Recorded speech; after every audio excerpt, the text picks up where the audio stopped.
Thank you. Today, we are now in the Committee of Rules, Tuesday, December 6, 2022. I understand that the state law currently requires that the following announcement be made at the beginning of every remote public hearing as follows. Due to the current public health emergency, City Council committees are currently meeting remotely. We are using Microsoft Teams to make these remote hearings possible. Instructions for how the public may view and offer public testimony at public hearings of council committees are included in the public hearing notices that are published in the Daily News, Inquirer, and Legal Intelligencer prior to the hearings can also be found on phlcouncil.com. Will the clerk please call the roll to take attendance? Members that are in attendance, please indicate that they are present and say a few words so your image may appear on the screen. Clerk? Councilmember Curtis Jones Jr. Good morning, Mr. Chairman and members of the committee. I am present. Councilmember David O. Good morning, Chair. Good morning, colleagues. Thank you for holding this hearing. Councilmember Brian O'Neill. Good morning, everyone. Councilmember Cindy Bass. Good morning, Mr. Chairman and colleagues. Councilmember Catherine Gilmore Richardson. Good morning, Mr. Chair. Good morning, colleagues. I am present. And Chairman Mark Squilla. Good morning, I am present. Thank you. A quorum of the committee is present and the hearing is now called to order. This is the public hearing of the Committee on Rules regarding bills number 220843, 220846, 220913, 220915, 220916, 220917, 220918, 220919, 220921, and 220923. Will the clerk please read the title of these bills? Bill number 220843, an ordinance amending section 14-529 of the Philadelphia Code entitled 5th District Overlay District, all under certain terms and conditions. Bill number 220846, approving the plan, estimated costs, and proposed methods of assessment and charges of the Center City District for and concerning business improvements and administrative services to the Central Business District of the City of Philadelphia for 2023 to 2027. Bill number 220913, amending section 14-504 of the Philadelphia Code entitled Neighborhood Conservation Overlay District Strawberry Mansion, all under certain terms and conditions. Bill number 220915, amending chapter 14-400 of the Philadelphia Code entitled Base Zoning Districts and chapter 14-600 of the Philadelphia Code entitled Use Regulations by revising provisions related to utilities and services in water treatment facilities, all under certain terms and conditions. Bill number 220916, to amend the Philadelphia zoning maps by changing the zoning designation of certain areas of land located within an area bounded by Queen Lane, Wissahickon Avenue, Roosevelt Boulevard, and Henry Avenue, and to authorize basic utilities and services in a section of Fairmount Park. Bill number 220917, to amend the Philadelphia zoning maps by changing the zoning designations of certain areas of land located within an area bounded by City Avenue, Stout Road, Monument Road, and Belmont Avenue, and to authorize basic utilities and services in a section of Fairmount Avenue. Bill number 220918, amending chapter 14-500 of the Philadelphia Code entitled Overlay Zoning Districts by creating a new subsection entitled Cobbs Creek Golf Course Overlay District, all under certain terms and conditions. Bill number 220919, to amend the Philadelphia zoning maps by changing the zoning designation of certain areas of land within an area bounded by Henry Avenue, Roosevelt Boulevard Extension, Scotts Lane, and Indian Queen Lane. Bill number 220921, amending chapter 14-500 of the Philadelphia Code entitled Overlay Zoning Districts by amending section 14-534 entitled Affordable Housing Preservation Overlay District and by making related changes all under certain terms and conditions. And finally, Bill number 220923, amending Titles 9 and 10 of the Philadelphia Code to establish procedures and requirements to prevent the theft of motor vehicles and parts, including catalytic converters and other precious car parts, and to impose penalties for non-compliance, all under certain terms and conditions. Thank you, Brett. Before we begin the hearing testimony from witnesses we have for today, everyone who has been invited to the meeting to testify should be aware that this is a public hearing and is being recorded. Because the hearing is public, participants and viewers have no reasonable expectation of privacy. By continuing to be in the meeting, you are consenting to being recorded. Additionally, prior to recognizing members for questions or comments they have for witnesses, I will note for the record at this time that we will use the chat feature available on Microsoft Teams to allow members to signify that they wish to be recognized in order to comply with the Sunshine Act. That chat feature must only be used for this purpose. Also, before we begin, I wanted to announce that Bill number 220843 will be held. Please let the record reflect that Bill number 220843 is being held to request the sponsor. Will the clerk please call the panel for Bill number 220846? For 220846, we have Philip Green and Paul Levy. Hey, Philip, if you're available, just state your name for the record and then proceed with your testimony. Hello, my name is Philip Green. Good morning, members of the Rules Committee. My name is Philip Green. I am a Commercial Corridor Improvements Manager within the Commerce Department and the department's liaison to Philadelphia's 14 business improvement districts. I'm here to testify in support of Bill number 220846. This bill reauthorizes the Center City District for an additional 5 years. The legislation includes CCD's plan for services and continued ability to levy assessment fees on district property owners. These fees fund a variety of services that make Center City thrive. In 1990, Center City property owners and business people came together to create a plan and form a bid to carry out much needed improvements and supplemental services. CCD soon became a nationwide model for downtown revitalization, and it has been reauthorized with little to no opposition 3 times since its inception. CCD has used assessment funds to provide cleaning, maintenance, and crime prevention services that make Center City a welcoming place. It has funded capital improvements and ongoing landscaping services to keep the area attractive to do business in. It also helps to bring thousands to the area for Center City SIPs, among many other marketing and promotional activities. In recent years, CCD has transformed and programmed Dilworth Park into a hive of activity and a segment of the Reading Viaduct into a destination for leisure. Civil unrest during the summer of 2020 and the COVID-19 pandemic dealt blows to downtowns across the nation.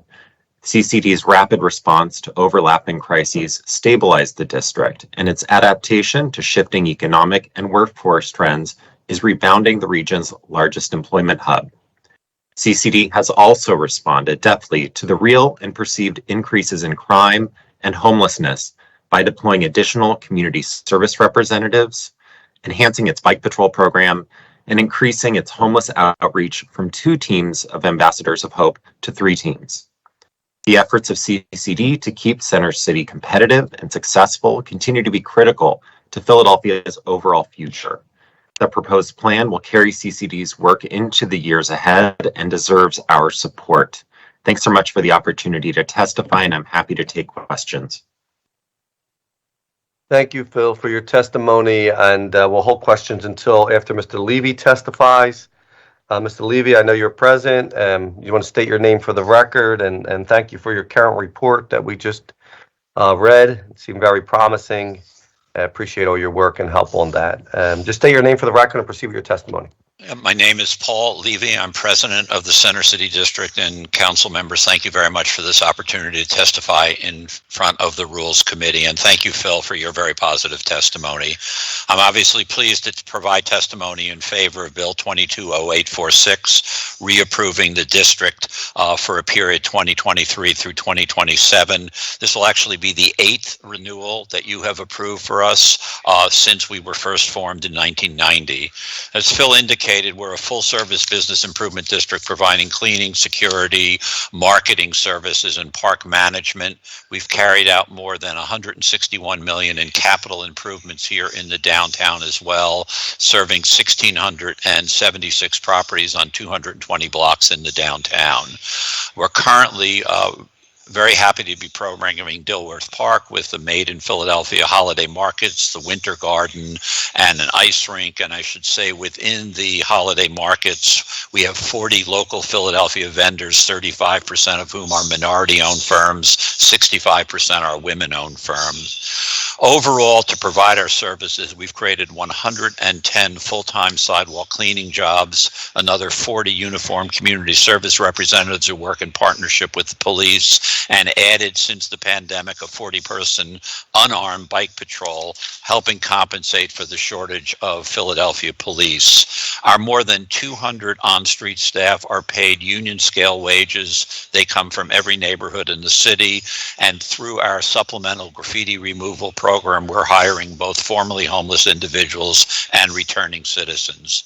I think we're extraordinarily proud of the work not only of our on-street crews, but of what we call our Ambassadors of Hope, which is a partnership project with Project Home and the Philadelphia Police, and with crisis intervention trained police officers. Teams from Project Home and our staff have helped so far this year get 174 people to agree to come off the street, connect with services. We transport them there. So based on the formal process we've been through, we know we have very strong support from Center City businesses and property owners. Very quickly on the process we went through, we mailed our plan and budget to all benefited properties, 5,000 commercial tenants, more than 7,000 residents, large and small businesses, and that proposed plan was then advertised in a public hearing with notices in the Inquirer, the Daily News, the Tribune, and Aldea.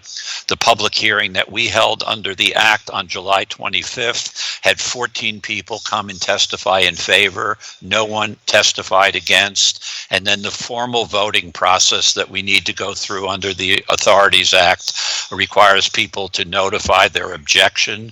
At the end of our 45-day comment period, both the Clerk of City Council and the CCD received only 2 objections out of more than 1,670 properties. Those 2 properties represent 0.1% of the total number of properties and 1/100th% of the assessed value of the district. So given that those percentages are substantially below the 33% mandated threshold, we are formally requesting that you approve 220846 for the next 5 years so that we continue to provide services, and I'm more than glad to answer questions on any aspect of our operations. I'm also joined by 3 of our vice presidents, our vice president for operations, our vice president for finance, and our vice president for parks, all of whom are available to come online. And very pleased to have Nick Maley, who many of you know, joining me in my office this morning. Thank you. Thank you, Paul. Thank you so much for your testimony, and we really appreciate the work that was done. And again, I want to reiterate the report that you supplied. Real quick, and I'm a big supporter of the CCD and appreciate it's being there. I just want to ask a quick question on the report. Seeing that 80% of the occupancy level, and pre-pandemic, I believe it was like 87%, something like that. Do you still see the ability of us to get to that point post-pandemic? And also, the second question was the pedestrian count. And the improvement in pedestrian count from last year to this year. Do you see us getting to that, even though the change in workforce habits and possibility of having some type of hybrid work from home and in the office, will that affect our pedestrian counts ongoing? Sure, thank you very much. So the report that the councilman's referring to is a retail report that Prima Gupta on our staff oversaw, and then I'll talk about the additional deployment and pedestrian counts. Pre-pandemic, we had an 88 to 89% occupancy rate in retail in Center City. In June of 2020, following both the shutdown, civil unrest, that dropped to just about 55%. We are back up to an 80% retail occupancy level. So clearly we're not quite where we want to be, but the negative image that people may have from 2 years ago is really out of date. We're having almost 200 new retailers who are opening in Center City at this point. While older businesses, some national bankruptcies have gone, we're seeing lots of new startups, lots of folks who used to only exist online, so-called digitally native people now opening stores. So we're upbeat, and I think, as you suggested, that's really being supplied by the huge volumes of people who come into Center City. The largest volume of people who come each day are shoppers, tourists, conventioneers from across the region and the city. Those levels are about 73% of where we were before the pandemic. The residents, and we count 70,000 residents in Center City between Vine and Pine, that is at 126% of 2019 levels. That means there are more people living downtown. Whatever so-called flight from the city that may have happened in 2020, that's long behind us, and we have many poor people living here, so we have a significant growth in the residential population. On the worker side, that represents pre-pandemic about 170,000 people. We're at about 55% recovery at this point. On the office side, that's roughly 3 days a week, but that has been steadily building. If you looked in January, we've had 115% increase in workers back in Center City. So we have by no means said it's going to be remote forever. We think this is a slow transition process. One of the reasons why we have worked so closely with the Philadelphia police and private security and state folks is, as we all know, public safety is the #1 issue. And frankly, perception is out of sync with reality. We're seeing very positive trends, not to say we don't have problems, but by deploying lots of people, by visiting with office workers, etc., we're seeing a steady return. So I think we may never get back to 5 days a week, but I'm not giving up on 4 or 4.5. I think slowly that's going to be helpful for younger employees. The opportunity for mentoring and learning and career opportunities is really strong. So we're not where we want to be, but the trend lines are moving in the right direction. Well, thank you so much. And I see that Prima did in the chat put the report up. Right. Also, listen, we're not wearing rose-colored glasses either. We know we have challenges out there, but I think that also shows us what opportunities we have. We correct some of the public community safety issues, and having more people in downtown, the better it will be. So I think it really shows us as a council and as a city, what those opportunities are. So I know Councilmember Jones, you had a question or comment? Thank you, Mr. Chair. More of a comment and an observation. I happen to remember Mr. Levy in the Green administration when he first came on as a wildly enthusiastic administrator with a vision. And it is good to see the maturation of you and that organization, and through the trials that Philadelphia has gone through and managing your way through it. I believe you guys are the oldest business improvement district in the city. Is that correct? That is correct. We were formed in 1990, and now, as you've heard from Philip, there are 13 other ones, and we're really pleased to partner with them and provide them advice when we can. And to that extent, we, Roxborough, Manioc, and City Avenue, we've kind of looked to you to be the standard bearer for those type of districts. And I just wanted to observe that I'm watching the evolution of what a proper bid is, and you are it, and thank you for your service to the city. We were much younger when we first met in the Green administration, Councilman, I- but you I haven't was- aged at all. I was but an intern.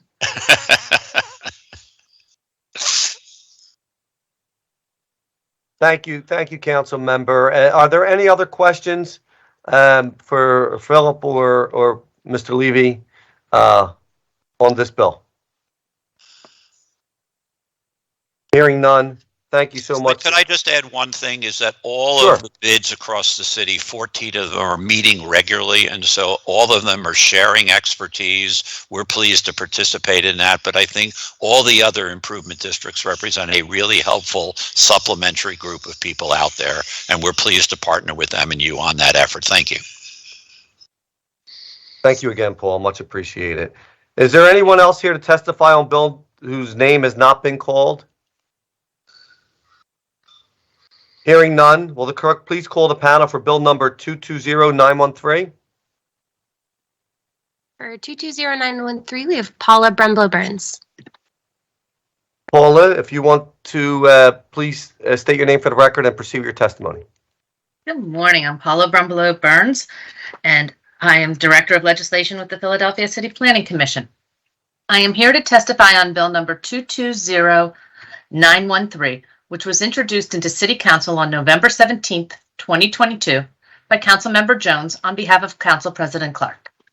Bill number 220913 amends the Philadelphia Zoning Code by amending Section 14-504-11, known as the NCO Neighborhood Conservation Overlay District Strawberry Mansion.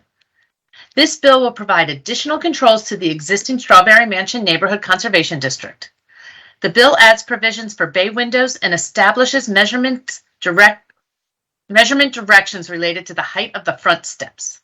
The Philadelphia City Planning Commission will consider bill number 220913 at its meeting on December 8th, 2022, and will recommend approval. I'll be happy to answer any questions at this time. Thank you, Paula. Is there any questions?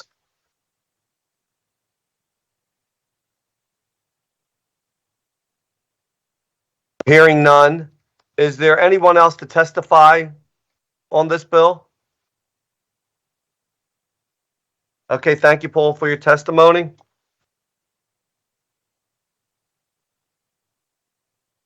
Clerk, can you please call the panel for bill number 220921?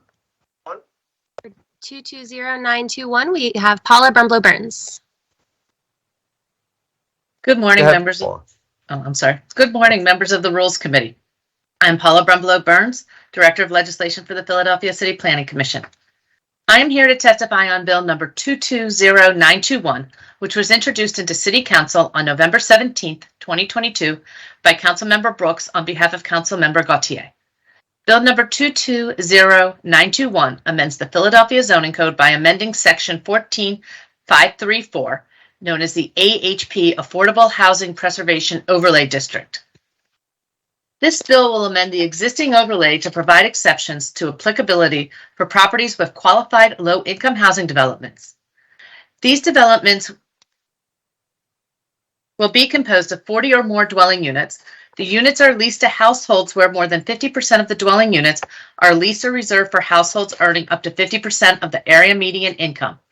The average monthly cost across the entire development does not exceed 30% of the gross monthly income for households earning up to 50% of the AMI. The property is deed restricted for 50 years. Lots that meet these requirements are exempt from the provisions that limit commercial development to the ground floors only, and that zoning bonuses may only be earned in a prescribed order. The Philadelphia City Planning Commission will consider bill number 220921 at its meeting on December 8th, 2022, and staff will recommend for approval in accordance with previous policy. I'll be happy to answer any questions at this time. Thank you, Paula. Are there any questions? Seeing none, is there anyone else here to testify on this bill? Thank you for your testimony.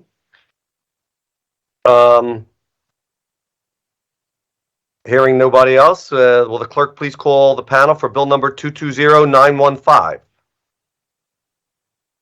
Absolutely. Before I call that, quick reminder to all the speakers in the meeting or the hearing, please keep your video and audio on mute until your name is called. For Bill number 220915, we have Paula Brumblow-Burns and Randy Heyman. Paul, we could start with you, and then we'll go to Mr. Heyman. Good morning, members of the Rules Committee. I am Paula Brumblow-Burns, Director of the Legislation for the Philadelphia City Planning Commission. I'm here to testify on Bill number 220915, which was introduced into City Council on November 17th, 2022 by Councilmember Jones. Bill number 220915 amends the Philadelphia zoning codes by amending Chapter 14-400 of the Philadelphia Code entitled Base Zoning Districts and Chapter 14-600 of the Philadelphia Code entitled Use Regulations by revising provisions related to utilities and services and water treatment facilities. This bill will add water treatment facilities as a use to the zoning code. The use will be defined as structure, buildings, and impoundments related to the treatment or conditioning of a water supply, affecting the physical, chemical, or bacteriological quality of water distributed or otherwise offered to the public for domestic use by a public water system.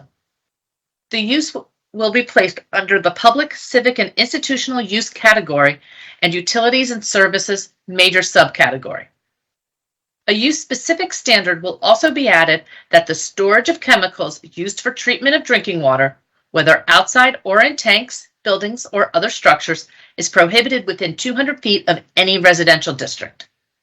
The use will be placed within the zoning use chart to be permitted in the SP Civ, Special Purpose Civic Use Zoning District. The Philadelphia Water Department has worked closely with the Planning Commission to allow this use within a limited area within the zoning code. The Philadelphia City Planning Commission will consider Bill number 220915 at its meeting on December 8th, 2022, and recommend for approval. I'll be happy to answer any questions at this time. Thank you, Paula, for your testimony. Mr. Heyman, are you available? If you just state your name for the record and then proceed with your testimony. Yes, good morning. Randy Heyman, Water Commissioner. Please proceed. Okay. Good morning, Councilmember Squealer and the members of the Rules Committee. Thank you for the opportunity to testify before you today. I'm Randy Heyman, Water Commissioner, and my team, Jesse Debs, Engineering Supervisor, Laura Copeland, Assistant Deputy Commissioner Communications, and Glenn Abrams, Deputy Commissioner of Communications, are here today to provide testimony to support Bill number 220915. Currently, there are impediments in the zoning code that create uncertainty in the planning process and may delay necessary maintenance, security, and improvement activities. Your support of these bills will allow us to reliably plan and implement critical infrastructure maintenance and enhancements, further enabling us to continue to protect the public's health by making essential investments to maintain a sufficient, safe supply of water for the people of Philadelphia. It will improve our ability to plan, schedule, and cost estimate necessary infrastructure maintenance and improvements to keep the water system safe, reliable, and resilient now and into the future. PWD respectfully requests that this bill be reported favorably out of this committee and that the rules of the council be suspended to allow for first reading of this bill at the next session of the City Council. Thank you for this opportunity to appear before the committee today. I'm happy to answer any questions. Thank you for your testimony, Randy. Much appreciated. Are there any questions from the committee? Seeing none, is there anyone else to testify on this bill?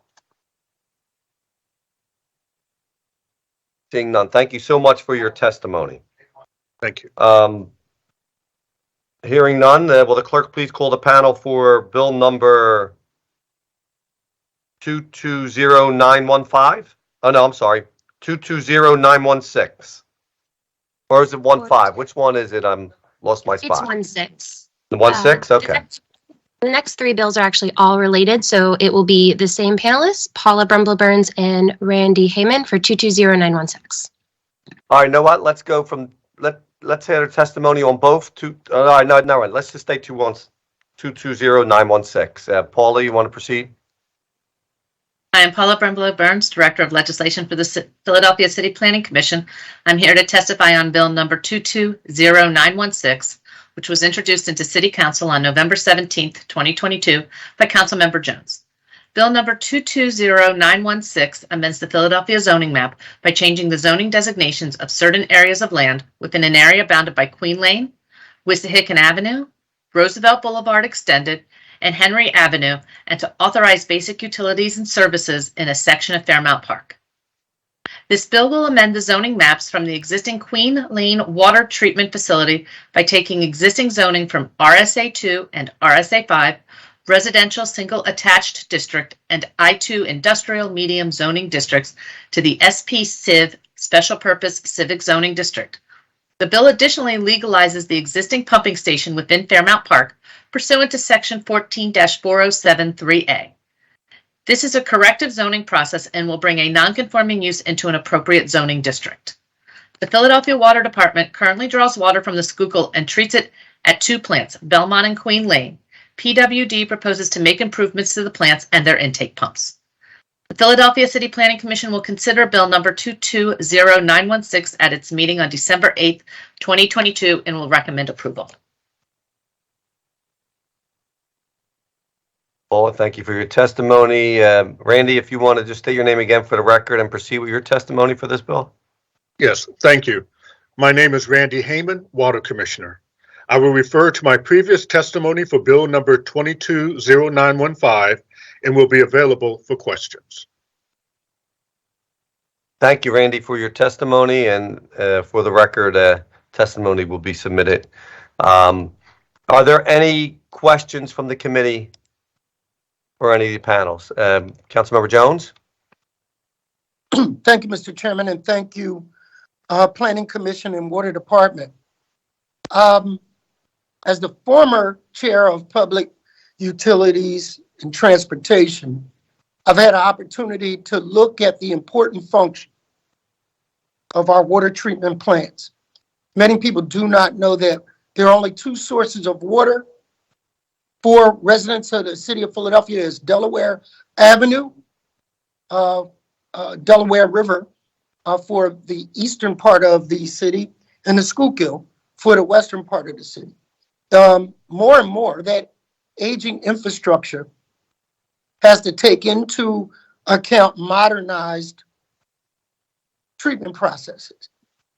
It is, we used to joke about Schuylkill Punch, and only to realize that it's some of the best quality water in the region and arguably in the nation.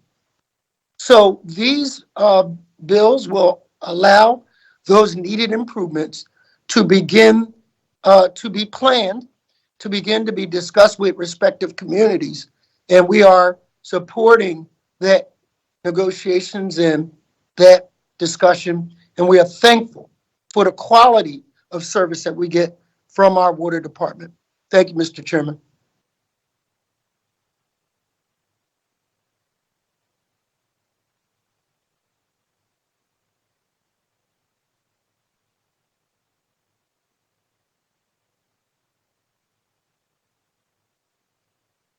Sorry, I was having a hard One time more bill. unmuting. I apologize for that. Are there any other questions? Seeing none, is there anyone else to testify on this bill? Hearing none, will the clerk please call the panel for bill number 220917? For 220917, we have Paula Bremblow Burns and Randy Heyman. Please proceed. I'm Paula Bremblow Burns, Director of Legislation for the Philadelphia City Planning Commission. I am here to testify on Bill number 220917, which was introduced into City Council on November 17th, 2022 by Councilmember Jones. Bill number 220917 amends the Philadelphia zoning map by changing the zoning designations of certain areas of land within an area bounded by City Avenue, Stout Road, Monument Road, and Belmont Avenue, and authorizes basic utilities and services in a section of Fairmount Park. This bill will amend the zoning maps for the Belmont Water Treatment Facility by taking existing zoning from RSD3 and RSA3 residential single zoning districts to the SP Civ Special Purpose and Civic Zoning District. The bill additionally legalizes the existing pumping station within Fairmount Park pursuant to Section 14-407 3A. This is a corrective zoning process and will bring a non-conforming use into appropriate zoning district. The Philadelphia Water Department currently draws water from the Schuylkill and treats it at two plants, Belmont and Queen Lane. PWD proposes to make improvements to the plants and intake pumps. Philadelphia City Planning Commission will consider Bill number 220917 at its meeting on December 8, 2022, and will recommend approval. Thank you. Thank you, Paula, for your testimony. Randy, just state your name for the record and proceed with your testimony. Yes, my name is Randy Heyman, Water Commissioner. As for Bill number 220917, I will refer to my previous testimony for Bill number 220915 and will be available for questions. Thank you very much. Thank you, Randy, for your testimony. Are there any questions from the committee? Hearing none, is there anyone else to testify on this legislation? Hearing none, thank you so much. Will the clerk please call the panel for Bill number 220919? For 220919, we have Paula Brumbelow Burns. I'm Paula Brumbelow Burns, Director of Legislation for the Philadelphia City Planning Commission. I'm here to testify on Bill number 220919, which was introduced into City Council on November 17, 2022 by Councilmember Jones. Bill number 220919 amends the Philadelphia zoning maps by changing the zoning designation of land within an area bounded by Henry Avenue, Roosevelt Boulevard Extension, Scotts Lane, and Indian Queen Lane. The bill will change the zoning district from RSA 5 residential single attached designation to CMX3 commercial mixed use designation for the entire block. The property is a former hospital with multiple large institutional buildings, surface parking, and a garage. The property is currently being used for educational uses, residential apartments, social services, medical uses including overnight stays, light manufacturing and storage, daycare, safety services, office space, and a restaurant. This bill intends to better match the zoning to the existing uses which were granted by a ZBA variance approximately 15 years ago. The applicant is not currently proposing any new development on the site. The Philadelphia City Planning Commission will consider Bill number 220919 at its meeting on December 8th, 2022, and will recommend for its approval. I'll be happy to answer any questions at this time. Thank you, Paula, for your testimony. Are there any questions from the committee? Hearing none, is there anyone else here to testify on this current bill? Hearing none, thank you so much. Clerk, can you please call the panel for Bill number 220923? For 220923, we have Fran Healy. Fran, if you just want to state your name for the record and then proceed with your testimony. Sure. Good morning, Councilman. And can you hear me? Okay. And other members of the Committee on Rules, my name is Francis Healy. I'm Special Advisor to Commissioner Outlaw. First, on behalf of Commissioner Outlaw, I'd like to thank this committee for giving the Philadelphia Police Department the opportunity to provide its comments for Bill 220923. The rising catalytic converter theft in Philadelphia and the brazenness of the thieves is very troubling. The proactive efforts of this council and this Rules Committee and other members of City Council are timely and truly appreciated. We all know that catalytic converters are being stolen for the precious metals inside, and the actions of this committee are truly appreciated. First, this bill amends Title IX, requiring the same identification standards for dealers in salvage auto parts with that of precious metals, as well as pawn dealers. This is consistent and we believe proper. This bill, we believe, will in fact impact the illegal trade of catalytic converters and the parts therein. As such, the Philadelphia Police Department fully supports the bill. However, we would recommend that this committee also consider taking the extra steps that are required in the precious metal dealers ordinance, section 9-617, subsection 7, and the pawn dealer section, which is 9-603, subsection E, which requires these dealers to use an electronic database to upload the information to better track possibly stolen items. The PPD spearheaded and supported the amendments to those bills for that very reason, and we would do so the same if this committee considered that in the future. Next, with respect to the provisions regarding Title 10 and the criminal sanctions for theft of and receipt of stolen catalytic converters, the police department obviously supports the intent behind this, but we have reservations regarding the ability to enforce. Obviously, these specific provisions will be covered in the general state laws regarding thefts and receiving stolen property, so there could potentially be preemption issues, but also the term of imprisonment that's set forth in the ordinance or the bill may violate the code or become problematic as to the authority of the city code to enforce or actually to implement 5-year terms of imprisonment. Nonetheless, I'm happy to talk to anybody and work with city council to see how we can do to adjust or amend accordingly. That would conclude my testimony. I'm happy to answer any questions. Thank you, Fran, for your testimony. I see Councilmember Bass has a comment.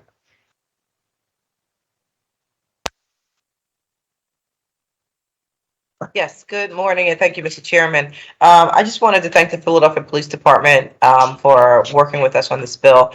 We've spoken extensively about, this issue around catalytic converters, and if you've ever had the experience, and more people are having these experiences, unfortunately, not just in the city of Philadelphia, in the suburbs, across the country.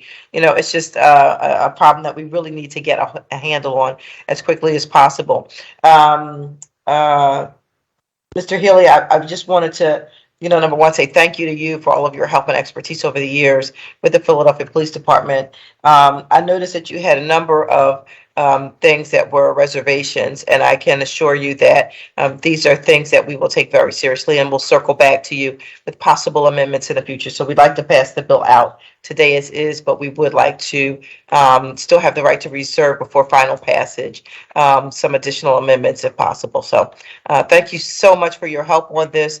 We look forward to working with the police department and making sure that you all have a bill that not only protects us and protects our property, but also is something that is enforceable by the Philadelphia Police Department. So many thanks. Thank you. And I appreciate all your help. Thank you. Thank you. And thank you, Council Member, also. It's great to hear the hard work that you put into this and ongoing work that will be needed. I myself had my catalytic converter stolen, so I know what the residents are going through. So it's a challenge, and it's something that needs to be addressed. So thank you so much. Are there any other questions for this panel? All right, thank you. Is there anyone else to testify on this current bill?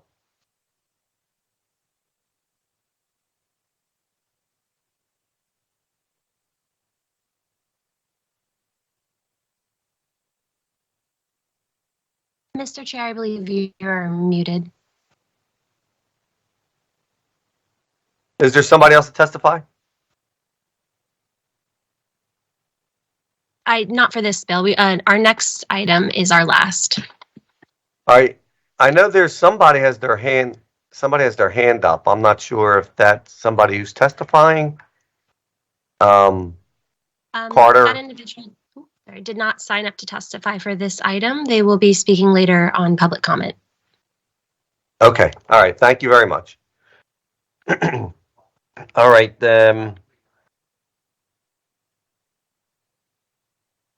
We now move to bill number 220918.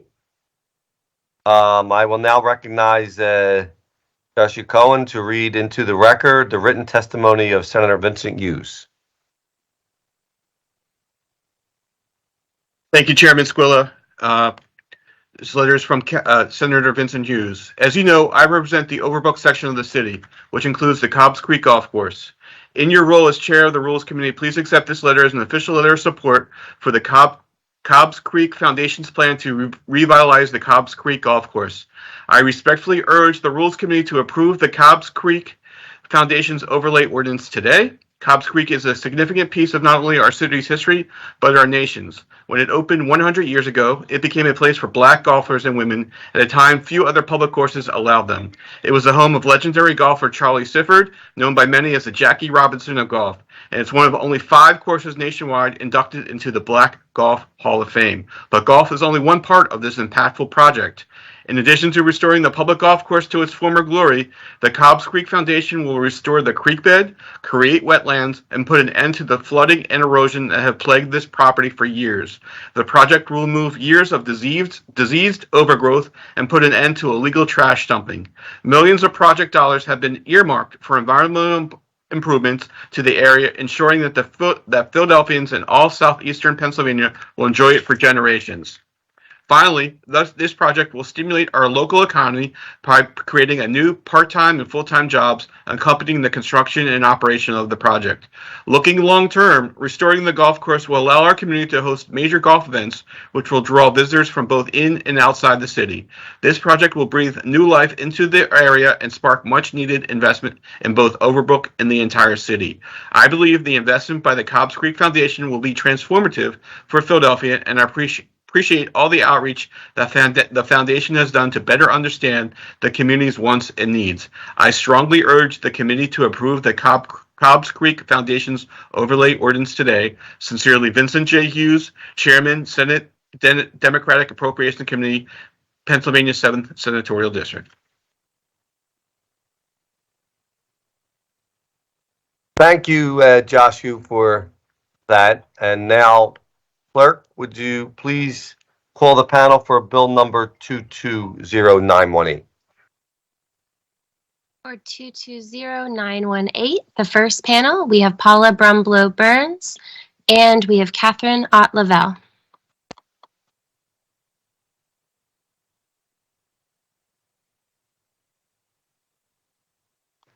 Hello, Catherine, if you want to state your name for the record and then proceed with your testimony, and then we'll move to Paula. Sure. Thank you so much. My name is Catherine Ott Lavelle. I'm the Commissioner for Philadelphia Parks and Recreation. I'm here today to testify in support of Bill number 220918, introduced by Councilmember Jones. Parks and Recreation has been working for several years with the Cobbs Creek Foundation, which has been leading the project to restore the Cobbs Creek Golf Course, one of our country's most storied public golf courses. The goal of this project is to breathe new life into a 105-year-old municipal golf course after years of deferred maintenance, erosion, and flooding of Cobbs Creek that washed away sections of the greens and fairways, making it essentially unplayable. When it opened in 1916, the Cobbs Creek Golf Course was one of the finest public golf courses in America and one of the only ones that welcomed African American and female players, decades before other courses or the PGA allowed non-whites to play. In addition to honoring that legacy, this project will provide new recreational and educational opportunities to local youth and celebrate Cobbs Creek's long-standing role in the history of accessibility and inclusion for Philadelphia athletes. The self-stated purpose of Bill number 220918 is to encourage and accommodate the redevelopment of a first-class public golf course. The same reason the city is supporting this project. Alongside a description of the location restricting its provisions to parkland, there are three substantive provisions of the bill, as it would read if amended. Number one, exempting the site from steep slope protections, prohibiting site clearing and earth moving activities. Number two, adjusting the fencing provisions to allow for protective netting at the driving range and other areas of the golf course. And three, limiting building height. The Cobbs Creek Foundation is working to rebuild over 3 miles of creek bed and create 37 acres of wetlands to ease flooding. Their projected $20 million creek restoration plan was approved by the Pennsylvania Department of Environmental Protection and is awaiting final approval from the Army Corps of Engineers. This steep slope exemption will allow these necessary elements of the golf course restoration project to move forward.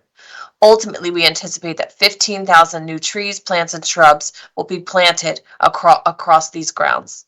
Additionally, the foundation has pledged $250,000 to our Tree Philly program for use in planting street trees in nearby neighborhoods that need them. The Art Commission has approved designs for a driving range and youth education center, both of which adhere to the proposed fencing and building restrictions of the bill. The perimeter fencing will be kept to 15 feet, while higher netting will provide protection at certain golf holes and the driving range. The building design would not exceed the building height limit in the amended ordinance. Through this project, a new generation of Philadelphians can come to know the resilience, athleticism, and resolve of golfers like Charlie Sifford and Howard Wheeler, a generation of Black golfing professionals who thrived in their sport despite racism and segregation. In support of that vision, we ask you to support your support of the amendment and a favorable recommendation for Bill number 220918, and further that the rules of council be suspended to allow first reading at the next session of City Council. Thank you so much for allowing me to give this testimony. I'll be happy to answer any questions. Thank you, Commissioner, for your testimony, and we'll go with Paula before we ask questions. Paula, if you want to state your name for the record and proceed with your testimony. I'm Paula Brumbelow Burns, Director of Legislation for the Philadelphia City Planning Commission. I am here to testify on Bill number 220918, which was introduced into City Council on November 17th, 2022 by Councilmember Jones. Bill number 220918 amends the Philadelphia Zoning Code by creating a new subsection of Chapter 14500 entitled the Cobbs Creek Golf Course Overlay District. Drafted at the request of the Cobbs Creek Foundation, this bill would create a new overlay district within Fairmount Park to enable the restoration of the golf course and the operation of associated educational programming without the need for additional approval by the Zoning Board of Adjustment. This overlay would institute exemptions from 3 zoning code development standard elements. Exemption from the 15-foot fence height regulation will allow for the construction of fencing specific to the golf course. Exemption from the height limit in the SPPOA zoning district for this property would allow for the construction of a clubhouse and driving range. The structure was reviewed and approved by the Art Commission. The last exemption would be to remove the limitations on earth moving and site clearing within steep slopes on this property. The foundation plans to do stream restoration, laying water pipes, and work on a golf hole that are all affected by steep slopes. The Philadelphia City Planning Commission will consider Bill number 220918 at its meeting on December 8th, 2022. I'll be happy to answer any questions at this time. Thank you. Are there any questions for Councilmember Gilmore Richardson?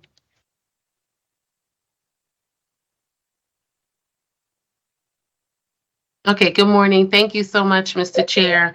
And thank you also very, very much for your testimony. And one, I want to thank my district council member and our colleague, Majority Leader Councilmember Curtis Jones, for all of his work on this legislation. And we had an opportunity to touch base last week. And also wanted to, prior to that panel's testimony, thank the Cobbs Creek Foundation representatives for their conversation and ability to touch base and ask a number of questions. And thank you to Parks and Rec and to planning for all of your work. We all know that I serve in several roles that includes being the chair of City Council's Committee on the Environment. And so I've received some outreach from some of the environmental groups who are a part of our Civilian Advisory Committee that we have met with for the past 3 years monthly. On a monthly basis for the past 3 years. And so I just wanted to be able to get a few questions on the record from the perspective of the Committee on Environment and our Civilian Advisory Committee members. And this is for planning specifically. Have you all ever granted an exemption for the steep slope requirements? Their code does not have the code currently does not offer any code exemptions or exemptions through a process for steep slope exemption. So we don't have that ability through the code, or we have not done it legislatively. Okay, so and this is Councilmember Jones's legislation, but we have never, there's no ability, is what you're saying, to grant the exemption. So I wanted to just put on the record that I think moving forward, we should also figure out that conundrum from a citywide perspective, because this will obviously come up again at some point. And I think we need to have some level of remedy to address it moving forward, instead of sort of what this process is.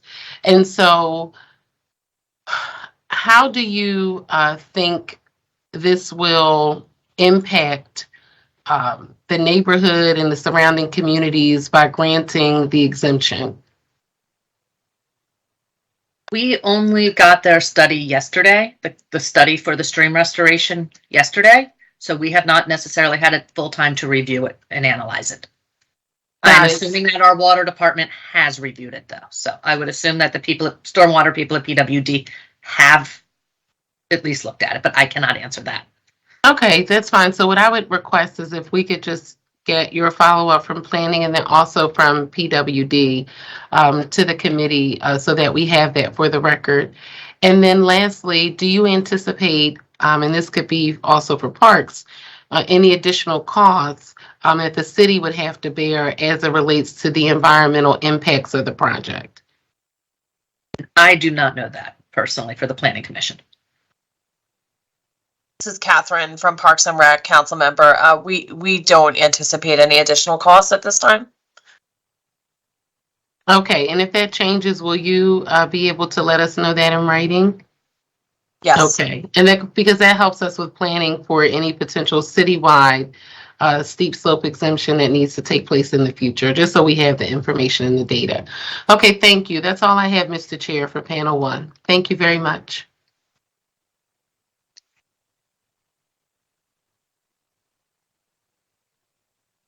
Thank you, Thank you. Mr. Chair. Thank you, council member, for those questions. Is there any other questions for this panel? Okay, clerk, can you please call the next panel to testify? For our next panel, we have Jeff Shanahan, Enrique Hervada, and Blaine Stoddard.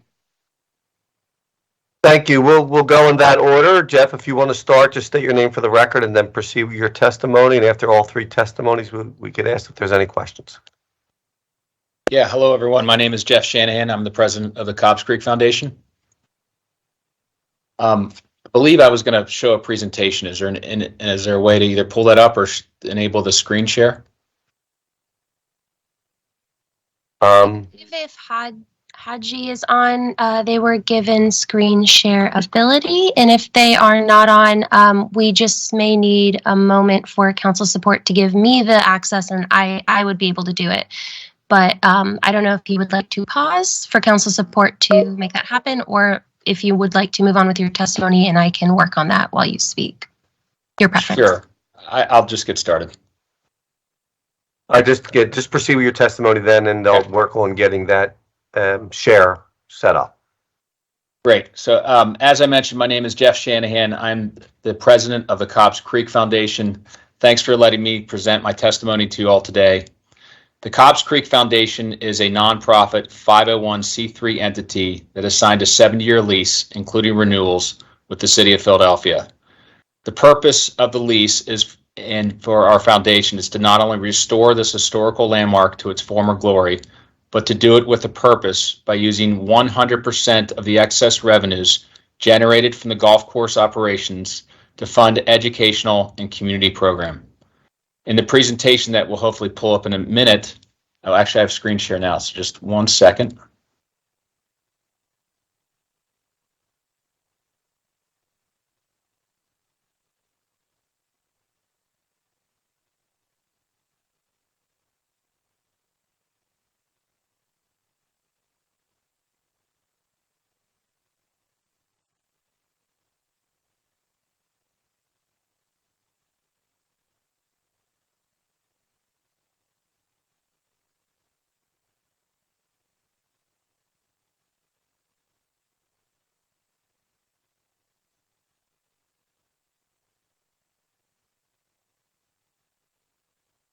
Sorry, 1 quick second. It's not coming up. No problem. Take your time.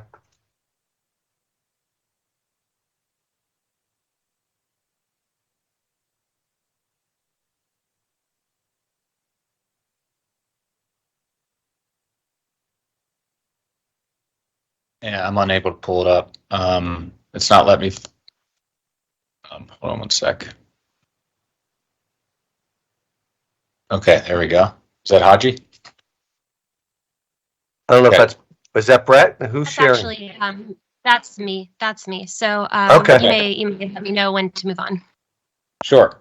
In this deck, we will provide a brief history of the Cobbs Creek Golf Course, an overview of the restoration project, and the reasons for why this bill is necessary for us to complete the project. Next slide. Next slide. So this has already been covered by Senator Hughes and Catherine Lavelle, but I'm just going to go through it quickly again. But Cobb's Creek, again, opened in 1916 as a public golf course in Philadelphia. Cobb's Creek was one of the first public golf courses open for play to both men and women and all ethnicities. From a black golfing perspective, no other course in the United States has more important history than Cobb's Creek. In many ways, it was the home to black golf and is in the National Black Golf Hall of Fame. Through the 20s, 30s, 40s, and 50s, Cobb's Creek was where many of the world's best black golfers, both men and women, honed their game. And as mentioned earlier, the Jackie Robinson of golf, Charlie Sifford, called Cobb's Creek his home. Charlie spent over a decade honing his game at Cobb's Creek in the 1940s, and he eventually went on to become the first black golfer on the PGA Tour, successfully winning a 12-year battle with the PGA Tour in 1961 to have the Caucasian-only clause removed from the tour bylaws. Cobb's Creek was home to many professional golf tournaments through the 1950s, including several UGA National Championships, which was the national championship for black professional golfers. It also hosted a USGA championship, as well as 2 PGA Tour events. Around 1930, a second 18-hole course was added to the property called Caricon Golf Course. In the 1950s, the U.S. Army annexed 15% of the property for military battery, and several of the golf holes were changed. During the last 60 years or so, Cobb's Creek has been in gradual decline due to the lack of maintenance and investment. The last operator of the golf course left in 2020, leading to its closure. Next slide. Next, forward. Next slide. So next I'm going to go over the property overview. The Cobb's Creek Foundation is in the process of a massive restoration of the 350-acre property, which includes restoring the famed 18-hole championship golf course back to its original routing and splendor. We are transforming the smaller 18-hole Caricon golf course to a modern 9-hole course. A combination of the 18-hole and 9-hole courses has been designed to host an annual professional golf event. It's of note, Philadelphia is the largest city in the United States without an annual pro tour stop. Additionally, we are building a 30,000 square foot educational center that will host robust academic and athletic programming for the community. Adjacent to the education center will be a modern par 3 short course for children and beginners to learn the game. We are rebuilding the existing driving range to include state-of-the-art technology and food and beverage operations for the community to enjoy. We have a restoration of an existing architecturally significant building that will become the new clubhouse on the property. Lastly, as mentioned, we are completing a $20 million stream restoration project in partnership with the PA, DEP, and the U.S. Army Corps of Engineers. This project will decrease flooding, eliminate erosion, clean up the creek and waterways, and create 37 acres of new wetlands. Next slide. This is just a brief overview of our business model. I've already covered this, but our model is pretty simple. All revenues in excess of operating expenses generated from the golf course assets will flow on 100% to the community in the form of education and athletic programming and scholarships. Next slide.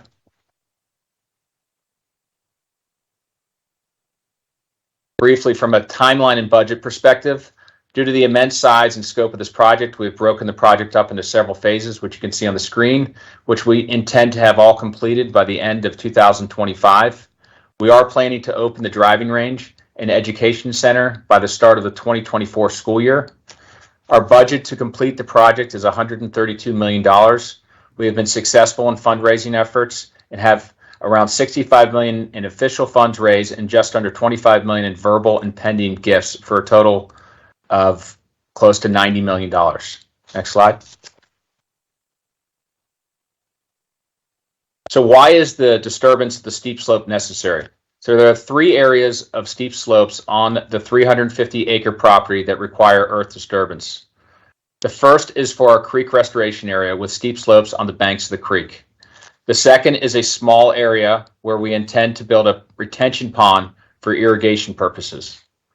Lastly, there are 2 original golf holes that require work that route through steep slopes. Next slide. Next slide. As mentioned, the creek restoration is a $20 million project within the overall larger project. This project has been approved by the Pennsylvania DEP in August of 2022 and has been posted for public comment and approval by the U.S. Army Corps of Engineers. We're restoring 3 miles of creek and related tributaries and creating 37 acres of wetlands. Just over 10 acres of the stream restoration area falls on steep slopes. According to the Pennsylvania DEP, it will be one of the largest true process-based stream restoration projects, not an engineered system, in a mega urban environment in the country. Next slide.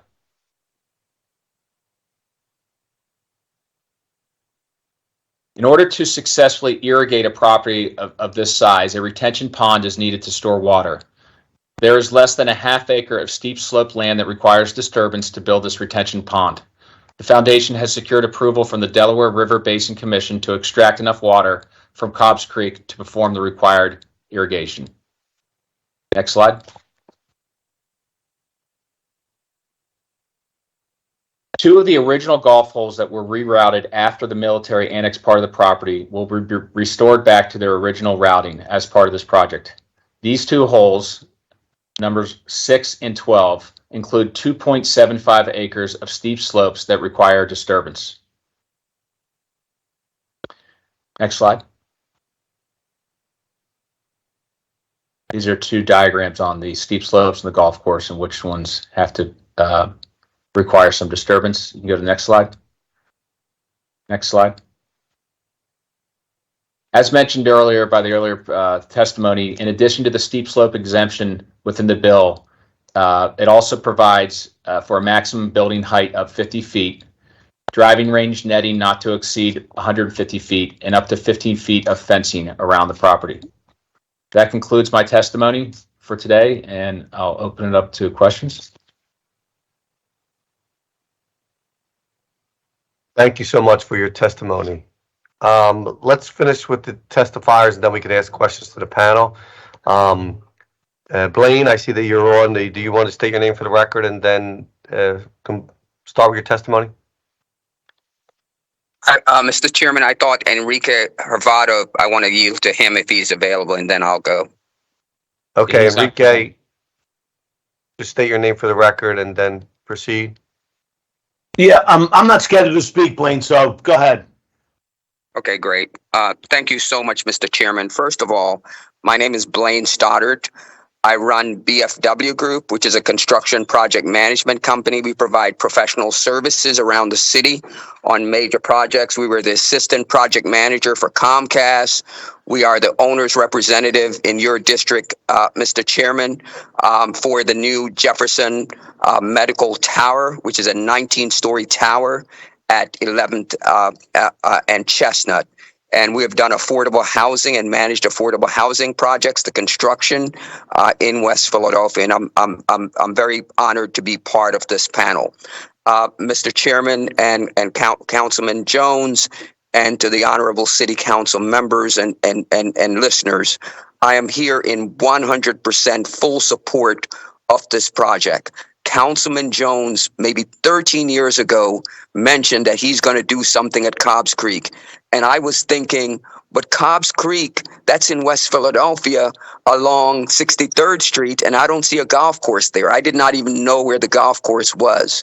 And there have been some fits and starts, Mr. Chairman, of other groups. But I want to thank the good Lord that Cobbs Creek Foundation was formed to really bring this project to fruition. And they've raised over close to $100 million to make this project a reality. There are three reasons, Mr. Chairman, why I want to give why I believe this project is transformative and will help to transform West Philadelphia into it's a great place to live now, but an even much better place to live and work and raise a family. Number one is community. Mr. Chairman, as you can see, when I listen to KYW, all I'm hearing about is juvenile detention. For somebody to come along and talk about a golf course and a community center for our youth in the neighborhood, instead of talking about the juvenile detention center on KYW, it's just a breath of fresh air. So that's my first reason, Mr. Chairman, is this is community focused. Number two, the economic development opportunities. I have worked with Mr. Shanahan and people over at Cobbs Creek, and they're not talking about economic development in a vacuum. They have begun to meet with activists like me in the community that represent over 200, we promote over 200 black and brown contractors, and they're talking to people like us about how we can be integrated in the project and not waiting until all the bids are out and all the contracts are let and then talking about black and brown businesses. We're talking early to be part of this process so that we can participate in the work that's coming down. And last but not least, Mr. Chairman, I'm going to go back to community and youth. With over 150 youth that have been shot dead under 18, I may not even have the current statistics, but over 150 youth that have been shot or killed in Philadelphia this year. It's just refreshing. It's just so refreshing for this organization to come along and say, here's something positive. Here's something transformative. Every study, Mr. Chairman, has shown that if our youth are put into organized activities, that their life chances of making it in Philadelphia and making it in the world today, that their life chances are significantly increased. So, Mr. Chairman, and to the Honorable City Council, I urge you to vote for this exemption to the steep slope ordinance so that this project can move forward and it can move forward quickly. Thank you so much, Mr. Chairman. Blaine, thank you so much for your spirited testimony. We do have a question. Councilmember Gilmore Richardson.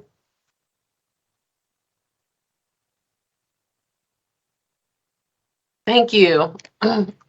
Thank you so much, Mr. Chair. And again, I wanted to thank the representatives from Cobbs Creek Foundation for their testimony and for the presentation, and particularly for the historical overview of the site, and for all the testimony that has been provided.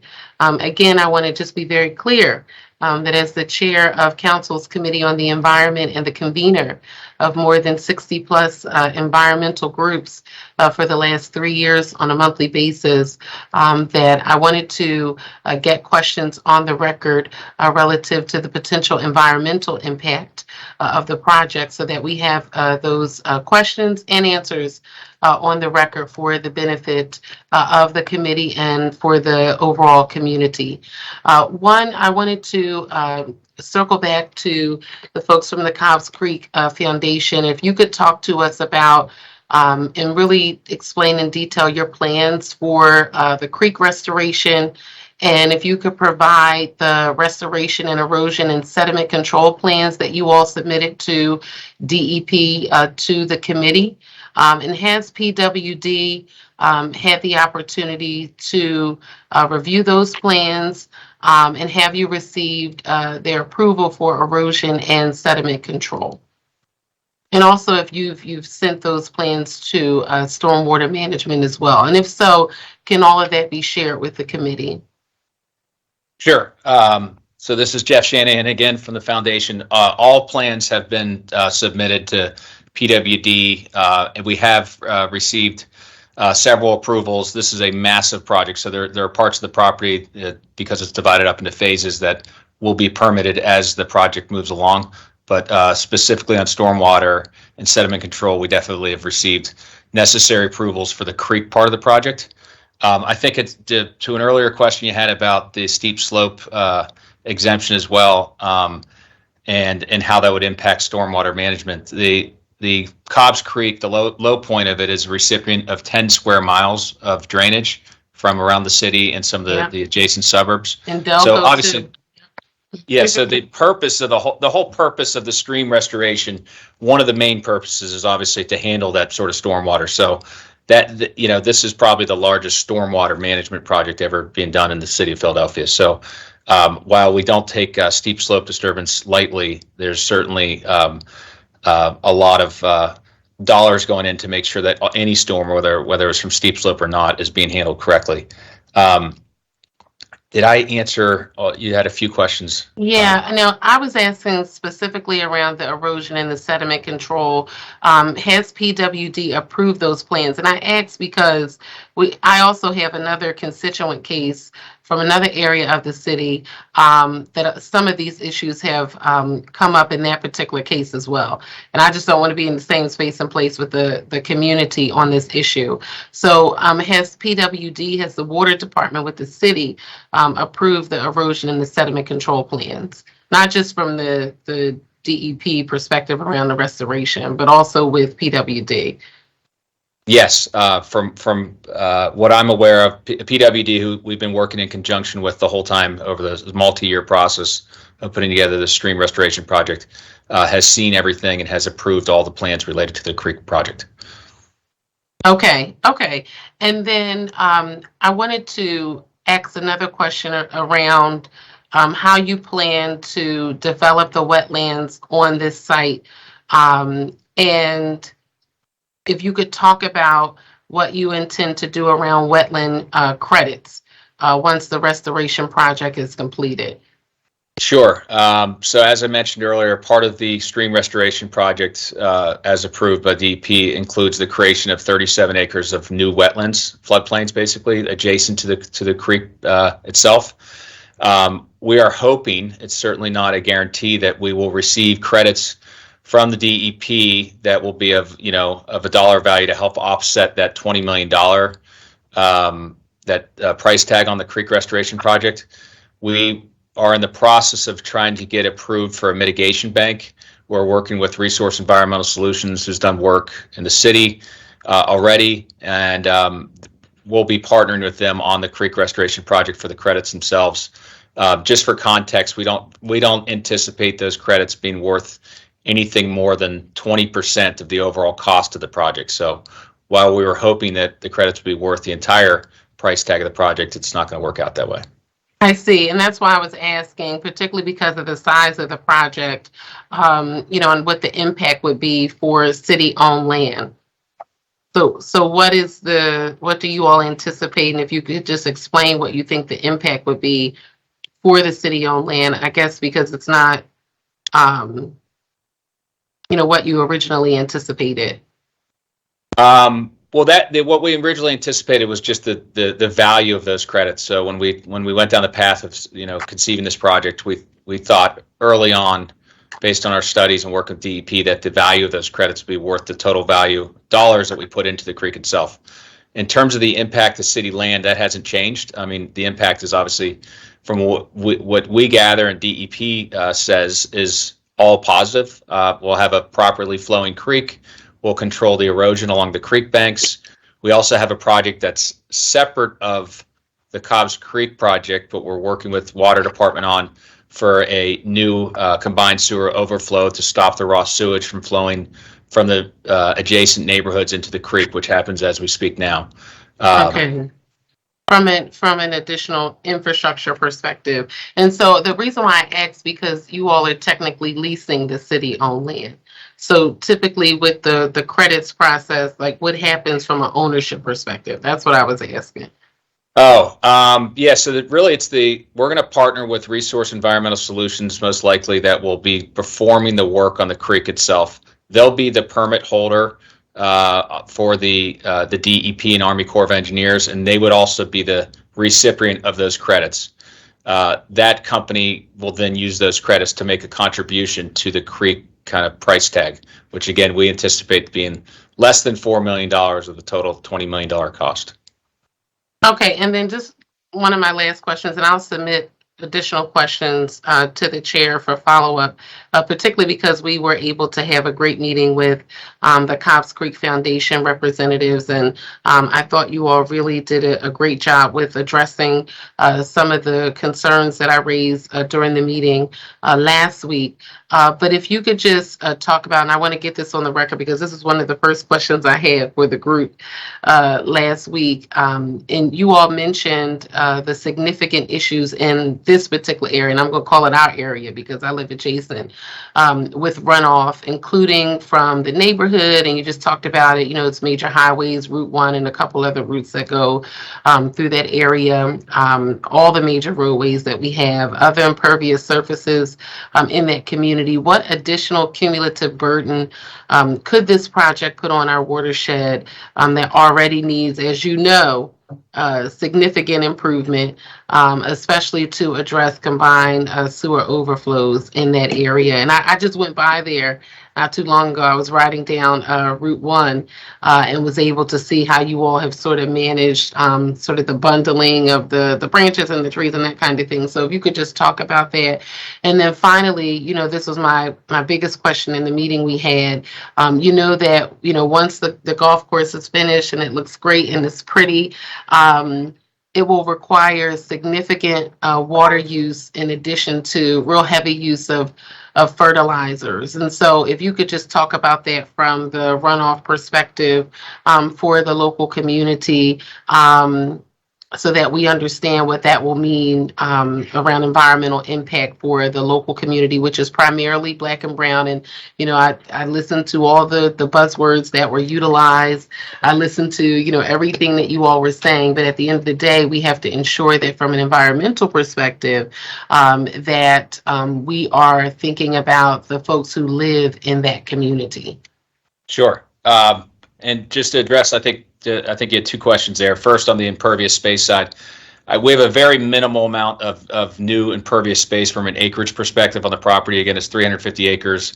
We are enlarging, a parking lot. We're building a driving range center, an education center, as well as a maintenance facility. But we're talking low single digits in terms of percentage, in terms of addition of overall space that will add impervious space, which would contribute to the stormwater runoff. Again, and I don't mean to repeat myself, but that stormwater runoff right now, that the creek itself can't handle that, and that's why the area floods so often.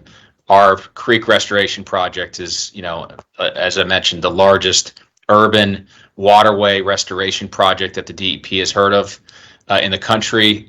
This will be clearly done to make sure that we could handle not only the existing stormwater runoff, but the additional from the buildings themselves. And to your second question, this is also really important. As you mentioned, in order to maintain a property of the size, being a golf course, two or three things are needed: irrigation, fertilizers, and pesticides. From an irrigation perspective, we were very fortunate to receive approval from the Delaware River Basin Commission to extract water from the creek itself, which will be stored in that retention pond I mentioned during my presentation. That's really important because we won't be a burden from the city water perspective. And then from a fertilizer and pesticide perspective, just like any other golf course, obviously these are required elements in order to maintain the upkeep, but the Golf Course Superintendents Association of America provides best management practices for golf courses that will be followed by Cobbs Creek Golf Course. Like every other golf course, I think it's important to note it's very closely regulated by the state, and we're required to report every application of fertilizer and pesticides used on an annual basis. And Cobbs Creek will use only federally and state approved applications at all times. And we also intend to make sure that if there is choices for more environmentally friendly applications, we will 100% go down that path. Okay, and if you make changes, if you could just keep us updated on that. And you talked about the groups that you all are working with, but who will be responsible for the long-term maintenance and care of the restoration area, the stream bank, the floodplain, and the wetlands? And how will you all, from a foundation perspective, ensure that this is established long-term? And finally, we have several environmental groups in that particular area. So what are your plans for monitoring and environmental controls moving forward? And what is your group's relationship with local environmental organizations in helping to monitor the site? And we do have several just in the Overbrook area. Yeah, so in terms of the creek restoration project, which includes obviously a lot of the new floodplains and wetlands, part of that process in order to basically get those credits we talked about is to create a long-term stewardship plan, and with also dollars assigned to it so it can be maintained on an annual basis. I believe it's for 100 years, so it's a pretty long-term stewardship plan. We have not selected the group that will actually perform that, but that'll be a responsibility of the foundation as the leaseholder of the property to make sure that that's happening. And can you keep us updated on that process, on who you select, but also if that 100 years around the stewardship plan differs from the length of your lease with the city? Yes, absolutely. And all of this is being run through, the attorneys at the city because of the lease and the required approvals for our partners on the project. So, but we will definitely make sure that we provide all that information. In terms of your second question, again, this is a community project. We want to make sure that we are meeting with all groups that are relevant and have, impact to the area. We have met with the Mid-Atlantic Audubon group. We have met with the Cobbs Creek ambassadors. We've asked to meet with them again. We haven't been able to set up a separate meeting. I know there's another group that was recently formed, Cobbs Creek Environmental Justice, that we are seeking a meeting with Councilman Jones. So we understand that that's part of this project and making sure we're meeting with them, and we intend to do so going forward. Yes, and I was specifically referring to some of the local longtime groups that have been there, like Overbrook Educational Center, folks like Mr. Jerome Chavez and others, like our longtime environmentalists who live in that community. Got it. Yeah, we've definitely met with, I think, every local group within that community so far, and we intend to continue meeting with them and maintaining communication with them as we go forward, including the Overbrook. I think you meant Overbrook Environmental Center. Is that what you meant? Center, yes. I apologize. I'm conflating it with the name of the school. Yeah, it's Overbrook Environmental Center. I'm conflating it with OEC. They're both OEC. Yeah. But it's Overbrook Environmental Center on Lancaster Avenue, and they've recently expanded. And he's actually received a grant, a federal grant recently from the EPA. I also serve on the Local Government Advisory Committee for the United States Environmental Protection Agency. So a number of these issues do come up in our meetings, and I just want to ensure from that perspective, and also from being the chair of Council's Committee on the Environment, that I get some of these questions on the record, because they do come up, but also from a constituent services perspective, we're still dealing with another case that has issues around runoff and potential contamination that's going into the creek in another section of the city. And we want to ensure that while this is a very laudable project with wonderful goals and great community inclusion, we want to ensure that from an environmental perspective, that we are doing all that we can to protect the members of that community and Philadelphians as a whole, because this particular possible exemption would have implication for projects moving forward, particularly because planning has never granted an exemption to this requirement, which is something that I think we should also go back to look at as well. Okay, so thank you all so very, very much. Thank you, Mr. Chair, for the latitude, and thank you so much, Leader Jones, for your work with these groups and organizations and for the latitude around the environmental issues. Thank you. Thank you, Council Member. Are there any other questions for this panel? Council Member Jones. Thank you, Mr. Chair, and I'll be brief. I want to thank the Chair of the Environmental Committee, Member Richardson, for her insights to things that we need to be mindful of, the things that have unintended and intended impacts on downstream communities. So thank you for that. And I'll bring into the light that we need to take a deeper dive into the steep slope legislation so that its intent is not misconstrued. As the author of that legislation, it was designed for areas that were being overdeveloped, and that woodlands were being chopped down in order to put condos up, quite frankly, and never really was intended for golf courses like this. And I see the importance of clarifying this legislation so that in other sections of the city, we don't run into this. And so I'd like to work with you, Member Richardson, to kind of close those loopholes and take a corrective action look at it. So thank you for that. Real quick with the foundation.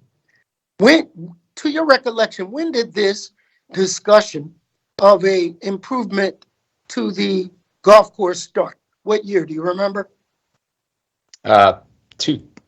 2008, 9.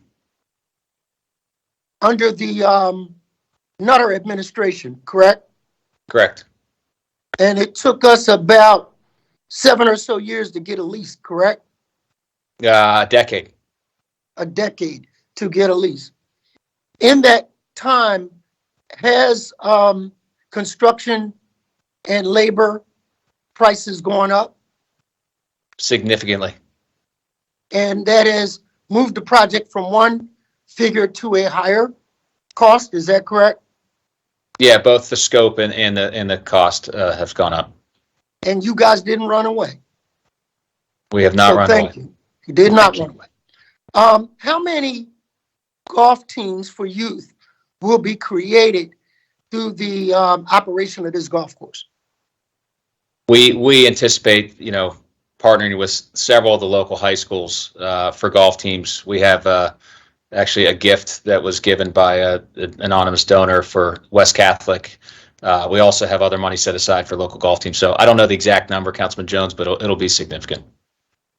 Well, at least 3 teams I know of need sponsorship. One of them being my alma mater, Overbrook.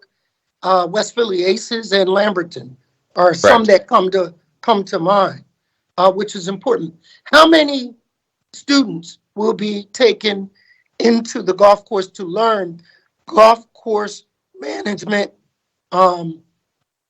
bioretention, maintenance, things like that a year? Well, we anticipate thousands of kids coming through the educational center. Obviously, some portion of those kids, especially the older ones, would be, we think, great candidates to do apprenticeships and internships within the maintenance facility, which will include some of the things that you mentioned. So the opportunity is large in terms of both educating and providing jobs to the youth of Philadelphia. I recall the first lease when I first got here, Commissioner Otlevel, you still on, and I signed it with a entity that I won't name. They're gone now. But I remember signing it, and I remember the myriad of requests I had for things like fixing the netting, fixing fencing, providing curbs and sidewalks so that my constituents could walk down the street and not be in puddles of mud that went unaddressed because, quite frankly, we were only getting like $12,000 for all 3 golf courses. And so we were actually subsidizing those golf courses. Is that correct, Commissioner? To an extent, yes. We really, this is Commissioner Catherine Outlevel, council member. The biggest issue there really was the lack of capitalization. We just, with all of the needs across Parks and Rec, we just haven't had the funding to support golf courses from a capital investment perspective, as well as the just significant flooding issues that have plagued that course and other courses. Yeah. So I just wanted to put those things on the record from the days when Joe Lewis, the Brown Bomber, used to come to Philadelphia and couldn't get on other courses and would come to Cobbs Creek. This is an historic restoration that will be nationally recognized. And I'm proud that it's in Philadelphia. I'm proud that we have taken this undertaking. It is a mammoth undertaking, and I'm glad that we are negotiating vigorously with environmental groups so that we don't do unintended harm to downstream communities. Thank you, Mr. Chairman.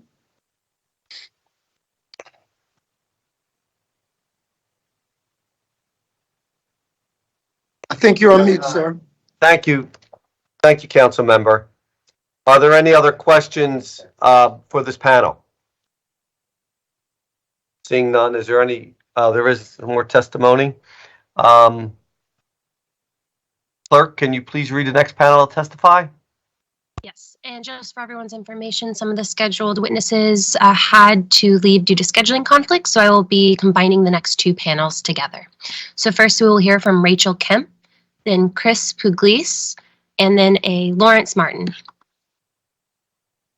Okay, can we proceed in that order? Just state your name with your, for the record, and then proceed with your testimony. We'll go those three, and then we'll have questions. Thank you. Hello, good morning, everybody. My name is Rachel Kemp.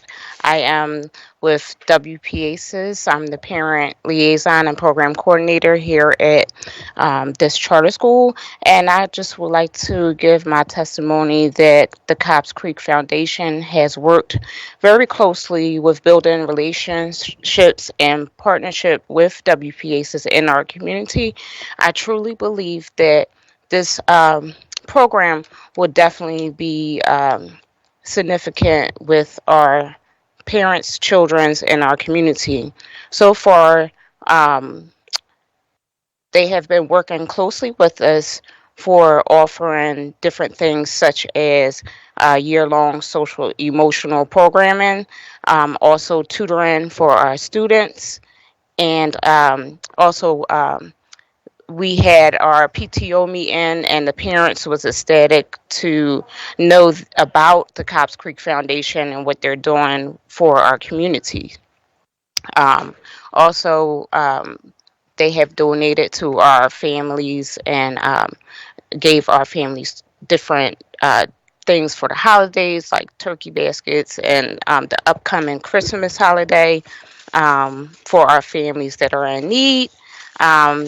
Again, they're very excited. Our parents here are excited about the golf course and what they have to offer, such as the education building and the golf course for our students. And one last thing is that we also have a fun day here at the school, and that has been very terrific, and the partnership, like I said, has been just ecstatic with the families. So that's all I would like to say. Thank you for having me. Thank you for your testimony. I guess Chris, is it Chris Pugliese? Is he available to state your name for your record and then proceed with your testimony? Yes, thank you very much for this opportunity. My name's Chris Pugliese. I currently serve as a volunteer as part of the Cobbs Creek Education Committee. From a personal standpoint, I'm a lifelong golfer, love the game of golf, love Cobbs Creek Golf Course. I've lived in Drexel Hill, Delaware County, most of my life, spent a few years in West Philadelphia at St. Joseph's University. So I understand the importance of the community and the neighborhood. From a professional standpoint, I want to support this project. I've served 27 years here in Upper Darby School District as a teacher, an administrator, building principal. And I just want to express from an education standpoint, what a strong program the Education Committee at Cobbs Creek is presenting. The best academic and educational programs combine academic, social, emotional, and physical elements when they support children and those learning. And the education committee at Cobbs Creek is certainly addressing that. It is a holistic program, and I fully support it both from a golf standpoint and what it will do for the course, pardon me, but also what, as an educator, what it will do to support the children and the youth of the community. So I appreciate this opportunity, and I fully support this project. Thank you very much. Thank you, Chris. Appreciate your testimony. And there was, I think you combined another person from the next panel. Yes, it is a Lawrence Martin. Lawrence, just state your name for the record and proceed with your testimony. My name is Lawrence Martin.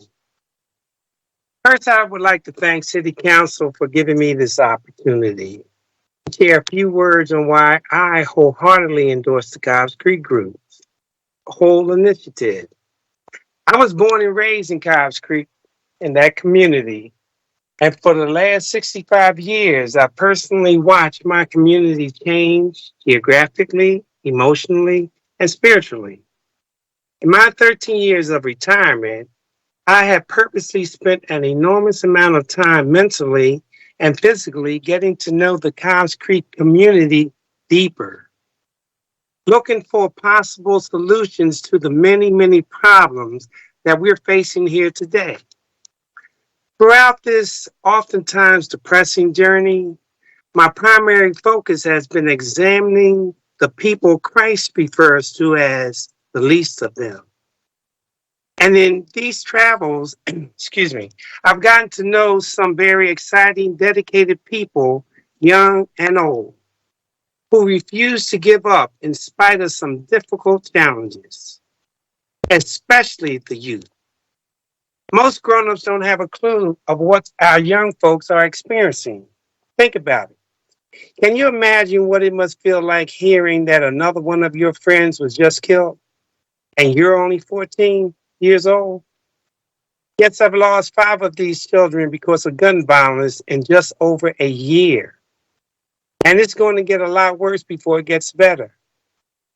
So when I first had the opportunity to sit with the Cobbs Creek Golf Course group and hear their ideas, goals, and overall purpose, I saw an initiative that I personally felt was so needed.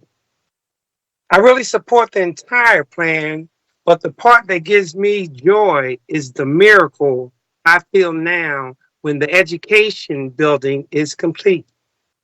A place that will provide educational help for the many adults and youth in our community that are struggling. A trades program that will teach various trades. And most important of all, a mental health program. When I look realistically at the needs of our community, how I could not support this initiative, how could I not support this initiative? Wait a minute, it gets better. We're talking about bringing in volunteers to run these programs, some of them professionals. So the miracle I speak of will come because the foundation of this building will be built on the only effective weapon I truly believe we have, and that's love. I wish you could have seen the excitement the graduation class at Mastery Heritage showed when I told them about this future building that will be theirs. A place that will put them back on the road to success after they encounter the inevitable bumps in the road. Not if, but when they encounter them. So I truly thank God for the Cobbs Creek Golf Course group and their putting together of a so needed initiative. And I thank you, City Council, again for the time.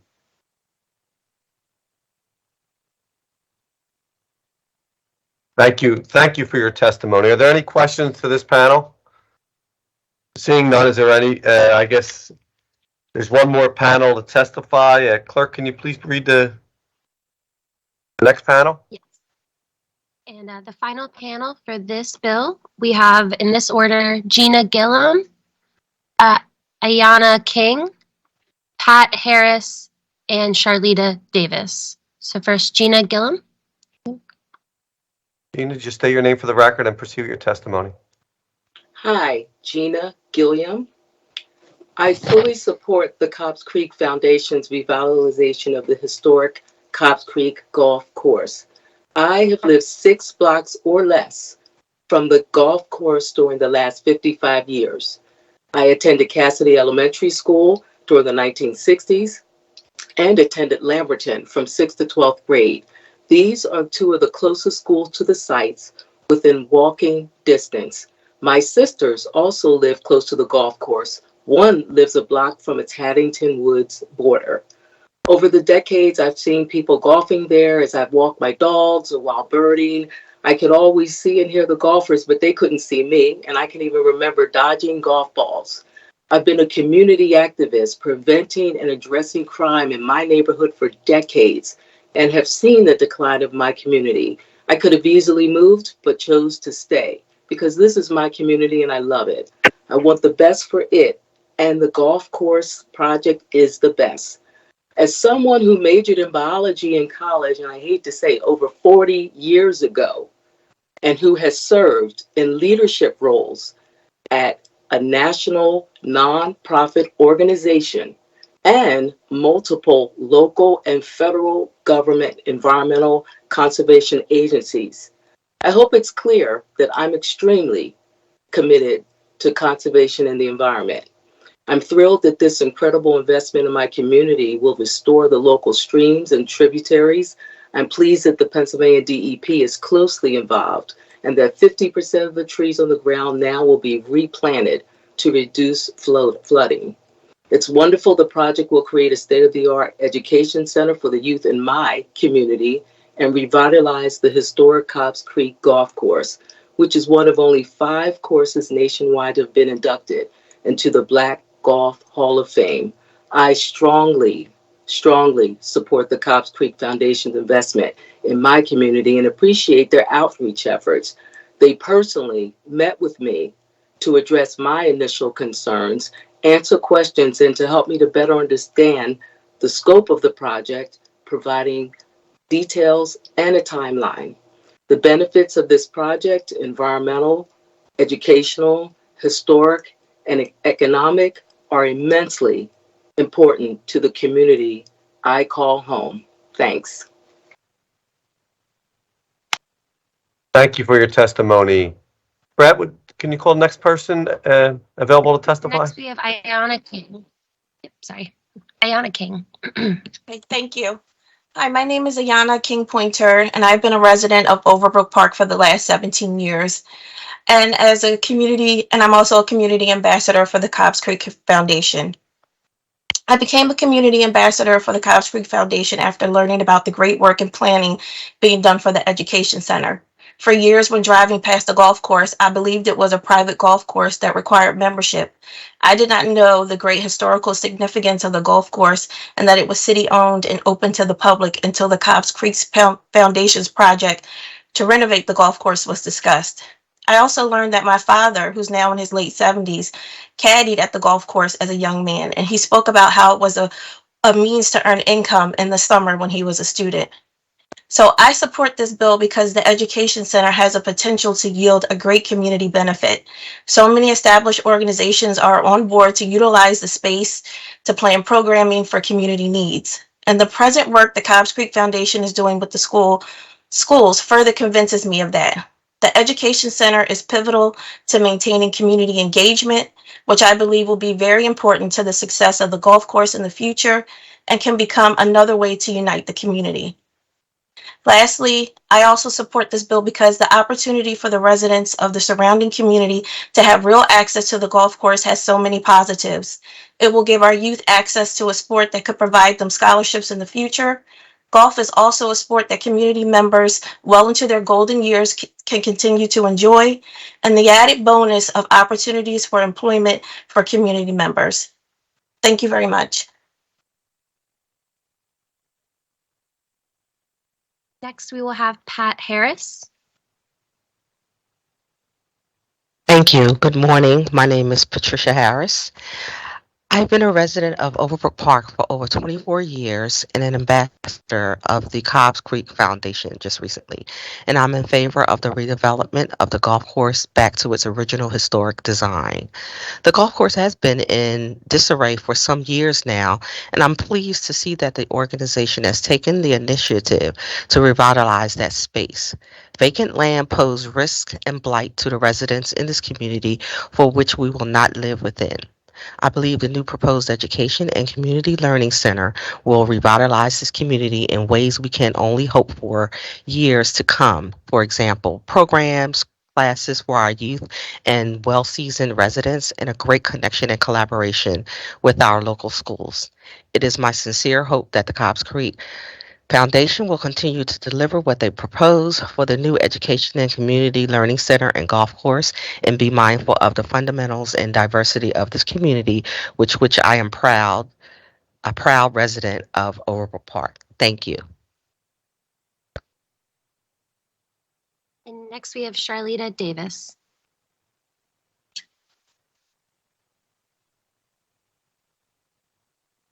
Good afternoon, Charlene? Vice Chair. Can you hear me? Good Yes. afternoon, Vice Chairman Squilla and members of the Rules Committee. My name is Charlita Davis, and I'm here today to testify in support of Bill number 220918 to create the Cobbs Creek Golf Course Overlay District. I'm not only a staffer for City Council, but I'm a proud resident of Overbrook Park.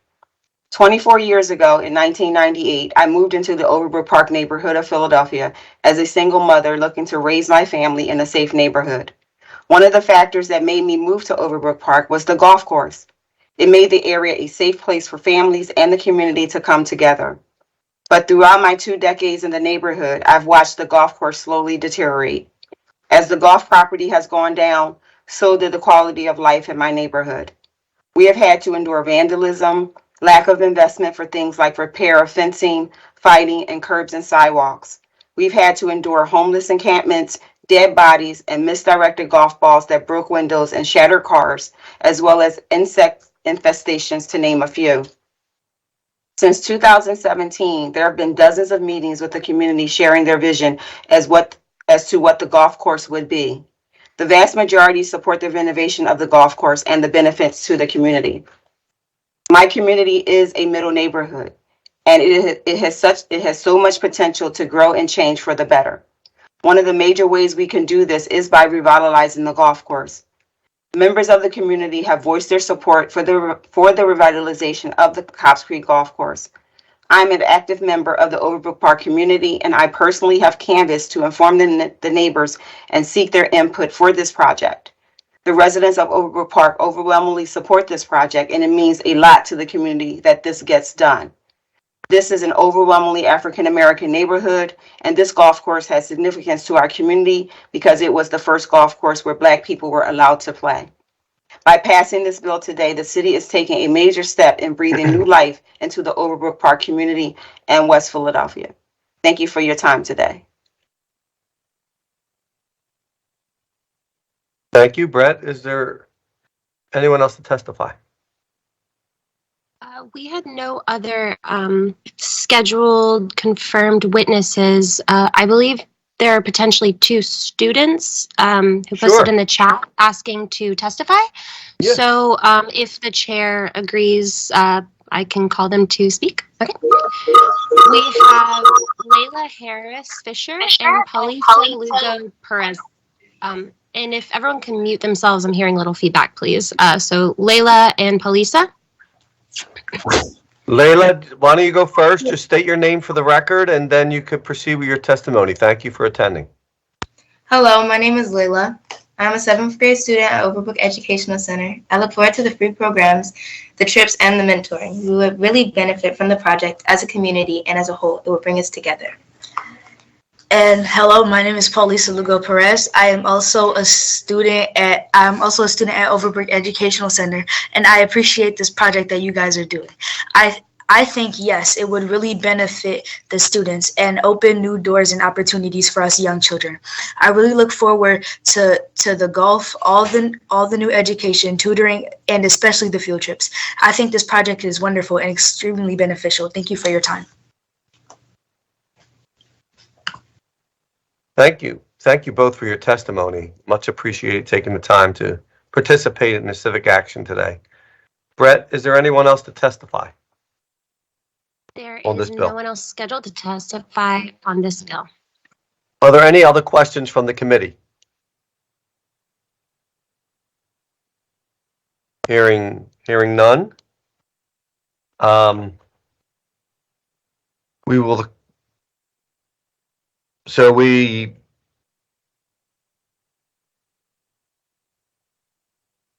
will now go into a public comment.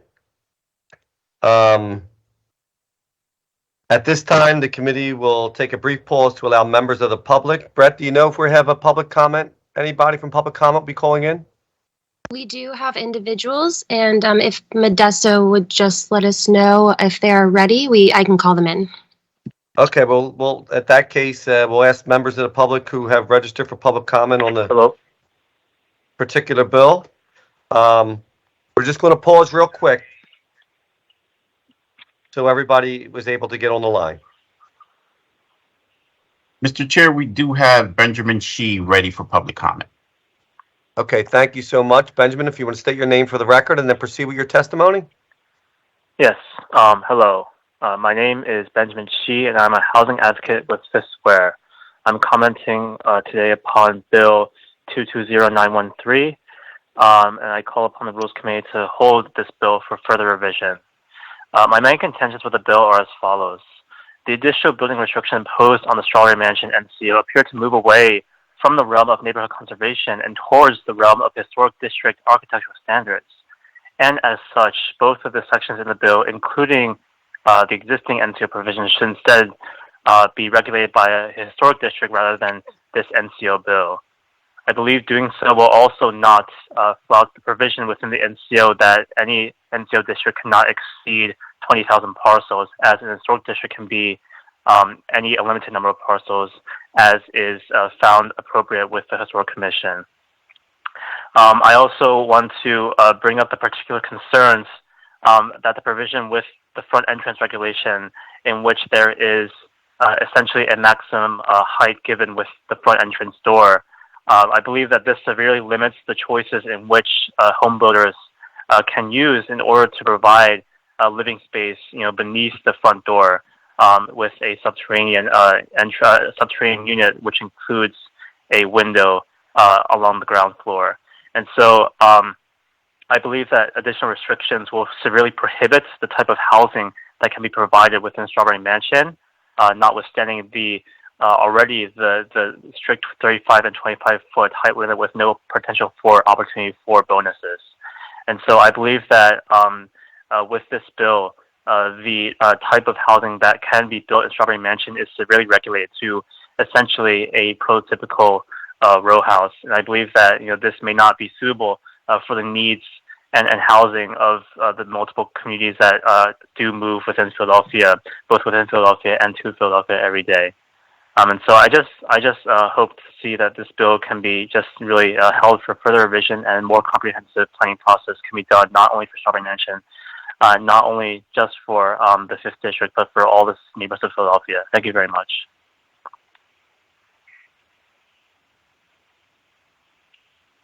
Thank you, Ben, for Next, your we have testimony. Lawrence. My apologies. It's okay. Next, we have Lawrence Smolowitz. Lawrence, if you're connected, just state your name for the record and then proceed with your testimony.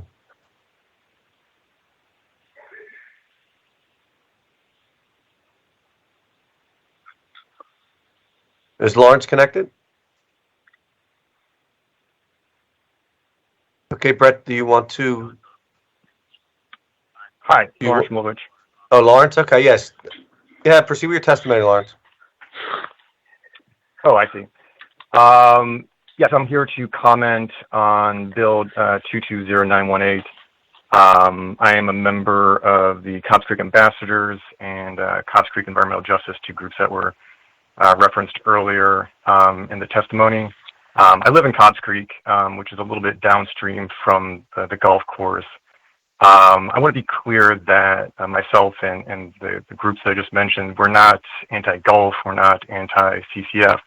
but we do value community self-determination and environmental integrity. It's all been talked about sort of the engagement of the community. We asked CCF to sit down with the community to negotiate a community benefits agreement.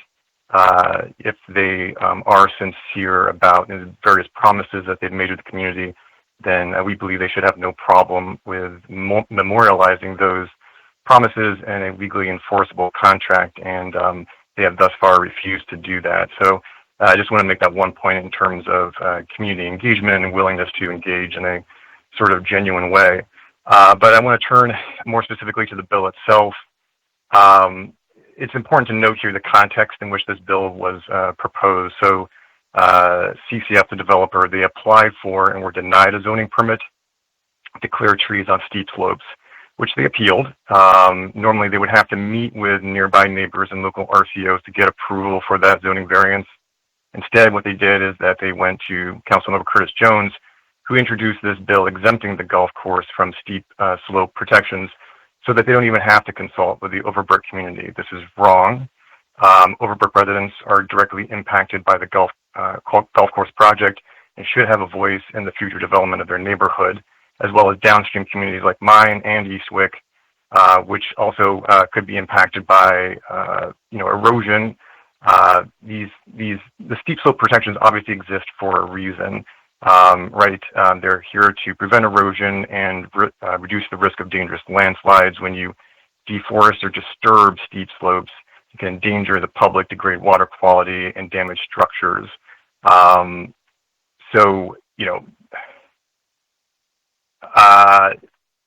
other point that I want to make, so that's a steep slope issue. The other point I want to make, it has to do with this fencing. I feel like this has not really been adequately pointed out.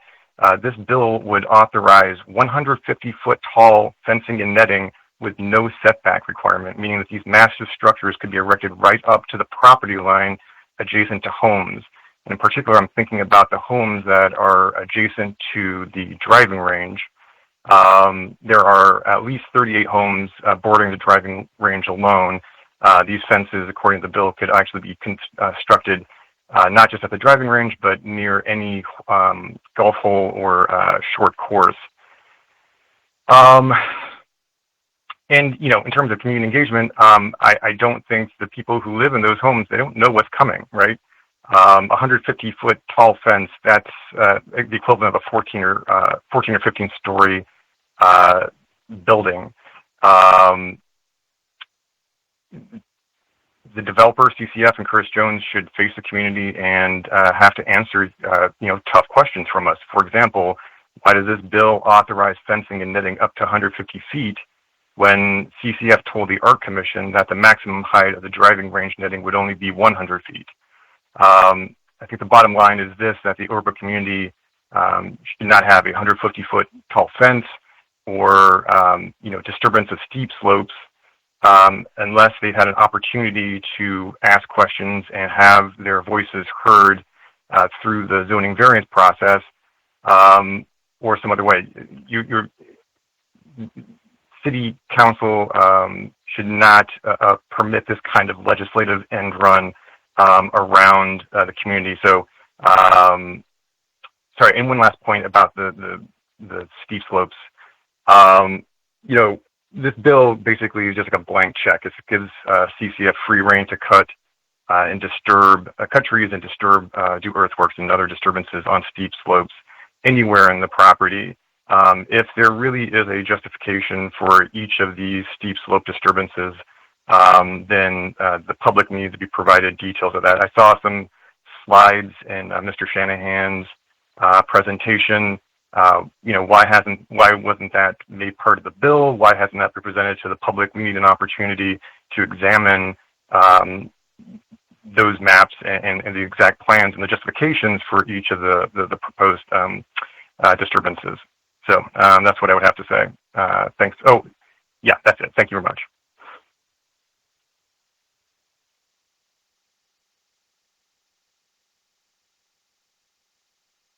So, Mr. Chair, you are Thank you. muted. Thank you for your testimony. Is there anybody else to testify? There is one last individual. Our final individual to testify is a Carter Campbell. All right, Carter, just state your name for the record and proceed with your comments.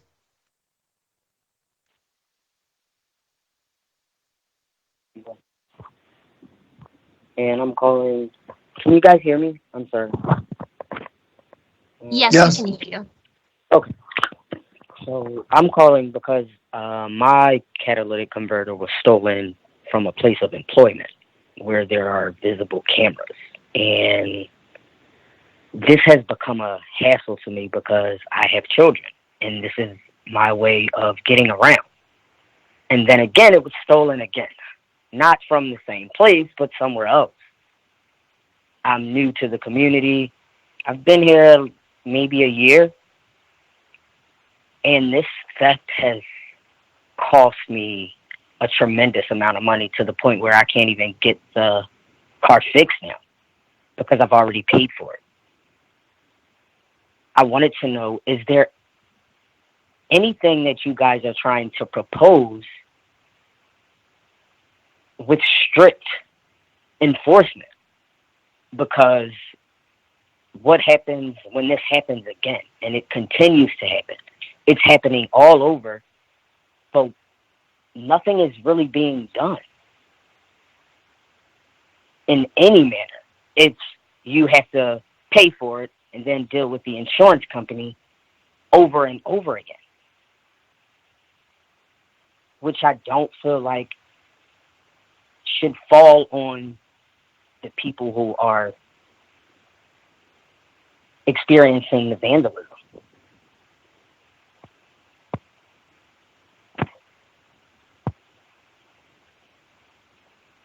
Mr. Chair, I believe Councilmember Bass would like to be recognized. Councilmember Bass?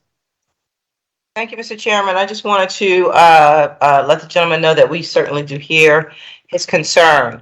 And that's why we're doing this bill now. The idea is to make this, a not profitable criminal enterprise in the city of Philadelphia so that they will not find any value in taking anyone's catalytic converter because you won't be able to move them within the city of Philadelphia. And I know that even in the suburban areas that the rules and regulations are even stricter in terms of if you get caught with these stolen auto parts. So we are very hopeful that what we have proposed will make a difference. And we know that this is impacting so many families. The cost for most of us is ginormous. If somebody said you have to come up with $2,000, $3,000, $4,000, $5,000 to replace this auto part, people just don't have that kind of cash laying around. And so we're very, very hopeful that this will be the way to address the situation, and we'll continue to work on it. We're going to hopefully pass this bill out and then afterwards monitor the situation and see what's happening, see what kind of reports are continuing to come in around catalytic converter thefts, and just really pay attention to the situation and make adjustments, amendments, a new bill if necessary as required. So we're on this for the long haul. So thank you, Mr. Chairman, and thank you to the person who just called in to testify. Thank you. Thank you, council member. Thank you for your. You're welcome. Is there any other questions or comments on this legislation? Hearing none.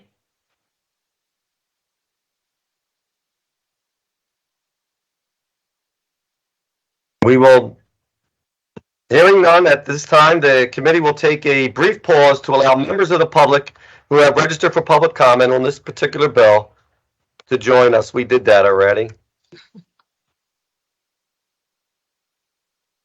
That will conclude the hearing. There is no one else here to testify whose name has not yet been called, and there's no other questions. So I want to thank all the witnesses for their participation today, and we value your input. I now invite all panelists and witnesses to please disconnect from the meeting before we go into a public meeting. We will now pause the proceedings briefly as multiple participants leave the hearing. This will conclude the public hearing of this committee.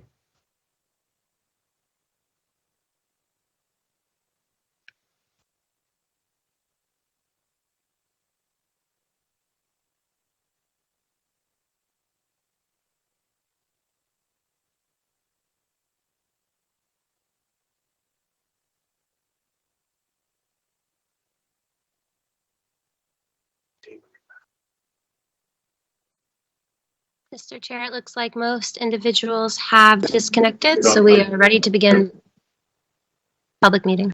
Thank you. We will now reconvene to a public meeting. For the action to be taken on this bill before the committee today. Will the clerk please call the roll to take attendance, and members that are in attendance, please indicate that you are present and say a few words so your image will be here on the screen. Councilmember Curtis Jones Jr., I'm present. Thank you, Mr. Chair and members of the committee. Councilmember David O., I'm present. Thank you. Councilmember Brian O'Neill, I am present. Councilmember Catherine Gilmore Richardson, Present. Councilmember Cindy Bass, Good afternoon. I am still present. and Mr. Chair, Councilmember Mark Squilla. Good afternoon, present. We now have a quorum, and we now go into a public meeting. The chair will recognize Councilmember Jones for a motion on bill number 220846. Thank you, Mr. Chair. I offer an amendment to bill number 220916. A copy of that amendment has been circulated to all members of the committee, and I move for the adoption to bill number 220916. Hold. Councilmember, I believe you are a little further in the script. We're right Page now. 12. Yep. Thank you. We'll start over there for the recognize, and we want to recognize Councilmember Jones for on page 12 on the motion on bill number 220846. Can you help me with that?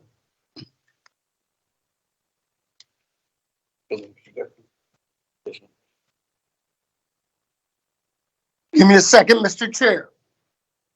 We need a motion.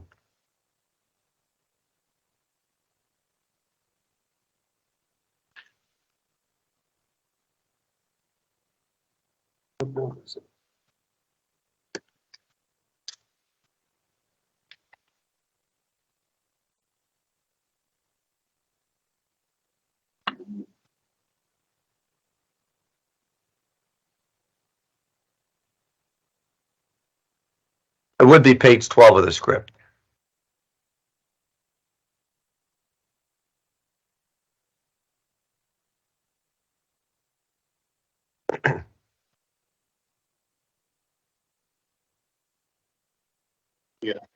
Thank you, Mr. Chairman. I move that bill number 220846 be reported from this committee with a favorable recommendation, and further move that the rules of council be suspended to permit first reading of this bill at our next session of council. Is there a second? Second. The chair notes for the record, Councilmember Gilmore Richardson seconds the motion, or Councilmember Bass, I'm sorry, seconds the motion. It has been moved and properly second that bill number 220846 be reported from this committee with a favorable recommendation, and further move that the rules of council be suspended to permit the first reading of this bill at the next session of council. All those in favor of the motion signify by saying aye. Aye. Aye. Aye. Opposed? Aye. The ayes have it, and the motion carries. The chair recognizes Councilmember Jones for a motion on bill number 220913. Thank you again, Mr. Chair. I move that bill number 220913 be moved from this committee with a favorable recommendation, and further move that the rules of council be suspended to permit first reading of this bill at our next session of council. Second. Second. The chair notes for the record, Councilmember Bass seconds the motion. It has been moved and properly seconded that the bill number 220913 be reported from this committee with a favorable recommendation, and further move that the rules of council be suspended as to permit the first reading of this bill at the next session of council. All those in favor of the motion will signify by saying aye. Aye. Aye. Aye. Any opposed? The ayes have it, and the motion carries. The chair recognizes Councilmember Jones on for a motion on bill number 220921. Thank you again, Mr. Chair. I move that bill number 220921 be reported from this committee with a favorable recommendation, and further move that the rules of council be suspended to permit first reading of this bill at our next session of council. Second. Chair notes for the record, Councilmember Bass seconds the motion. It has been moved and properly seconded that the bill number 220921 be reported from this committee with a favorable recommendation, and further move that the rules of council be suspended as to permit the first reading of this bill at the next session of council. All those in favor signify by saying aye. Aye. Aye. Those opposed? The ayes have it, and the motion carries. The chair recognizes Councilmember Jones for a motion on bill number 220915. Thank you again, Mr. Chair. I move that bill number 220915 be reported from this committee with a favorable recommendation, and further move that the rules of council be suspended to permit first reading of this bill at our next session of council. Second. The chair notes for the record, Councilmember Bass seconds the motion. It has been moved and properly seconded that the bill number 220915 be reported from this committee with a favorable recommendation, and further move that the rules of council be suspended as to permit the first reading of this bill at the next session of council. All those in favor of the motion signify by saying aye. Aye. Aye. Aye. Those opposed? Ayes have it, and the motion carries. Chair recognizing Councilmember Jones for a motion on the amendment to bill number 220916. Thank you, Mr. Chair. I offer an amendment to bill number 220916. A copy of that amendment has been circulated to all members of the committee, and I move to approve the amendment to bill number 220916. Second. Chair recognizes, notes for the record that Councilmember Bass seconds the motion. It has been moved and properly second that the amendment to bill number 220916 be approved. All those in favor of the motion will signify by saying aye. Aye. Aye. Those opposed? Ayes have it, and the motion carries. The chair recognizes Councilmember Jones for a motion on bill number 220916 as amended. Thank you, Mr. Chairman. I move that bill number 220917 be reported from this committee with a favorable recommendation, and further move that the rules of council be suspended to permit first reading of this bill at our next session of council. Second. For the record, that's 220916 as amended. Second by Councilmember Notes. Motion seconded by Councilmember Bass. It has been moved and properly second that bill number 220916 as amended be reported from this committee with a favorable recommendation, and further move that the rules of council be suspended as to permit the first reading of this bill at the next session of council. All those in favor signify by saying aye. Aye. Aye. Those opposed? Ayes have it, and the motion carries. The chair recognizes Councilmember Jones for a motion on bill number 220917. I now want to move that bill number 220917 be reported from this committee with a favorable recommendation, and further move that the rules of council be suspended to permit first reading at our next session of council. Second. The chair notes for the record that Councilmember Bass seconds the motion. It has been moved and properly seconded that bill number 220917 be reported from this committee with a favorable recommendation, and further move that the rules of council be suspended as to permit the first reading of this bill at the next session of council. All those in favor of the motion will signify by saying aye. Aye. Aye. Those opposed? Ayes have it, and the motion carries. Chair recognizes Councilmember Jones for a motion on bill number 220919. Thank you, Mr. Chairman. I move that bill number 220919 be reported from this committee with a favorable recommendation, and further move that the rules of council be suspended to permit first reading at our next session of council. Second. The chair notes for the record that Councilmember O seconds the motion. It has been moved and properly seconded that bill number 220919 be reported from this committee with a favorable recommendation, and further move that the rules of council be suspended to permit the first reading of this bill at the next session of council. All those in favor of the motion signify by saying aye. Aye. Those opposed? Ayes have it, and the motion carries. Chair again recognizes Councilmember Jones for a motion on bill number 220923. Thank you, Mr. Chairman. I move that bill number 220923 be reported from this committee with a favorable recommendation, and further move that the rules of council be suspended to permit first reading of this bill at our next session of council. Second. Who was the second? Brian. Brian O'Neill. Chair notes for the record, Councilmember O'Neill seconds the motion. Has been reported. It has been moved and properly seconded that bill number 220923 be reported from this committee with a favorable recommendation, and further move that the rules of council be suspended to permit the first reading of this bill at the next session of council. All those in favor of the motion will signify by saying aye. Aye. Aye. Aye. Aye. Those opposed? Ayes have it, and the motion carries. Chair again recognizes Councilmember Jones for a motion on the amendment to bill number 220918. Thank you again, Mr. Chair. I offer an amendment to bill number 220918. A copy of this amendment has been circulated to all members of this committee, and I move for the adoption to bill of the amendment to bill number 220918 be approved. Second. Council Chair notes for the record that Councilmember O'Neill seconds the motion. It has been moved and properly seconded that the amendment to bill number 220918 be approved. All those in favor of the motion will signify by saying aye. Aye. Aye. Those opposed? Ayes have it, and the motion carries. Chair now recognizes Councilman Jones for a motion on bill number 220918 as amended. Thank you again, Mr. Chair.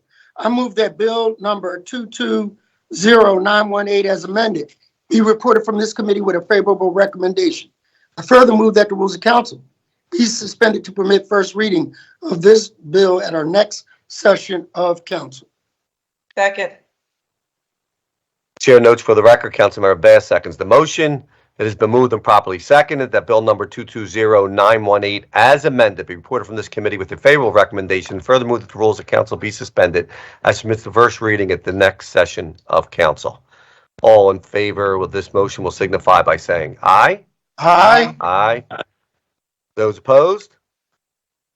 Ayes have it, and the motion carries. All right, that will, for the record, a public meeting will be holding bill number 220843. Please let the record reflect that bill number 220843 is being held at the request of the sponsor. That will conclude our meeting. If there are no additional remarks, this will conclude the business for the Committee on Rules today. Thank you all very much for your attendance, and good job by all. Thanks. Thank you, Mr. Chairman. You did a great job. Thank you. Take care, everyone. Have a great day.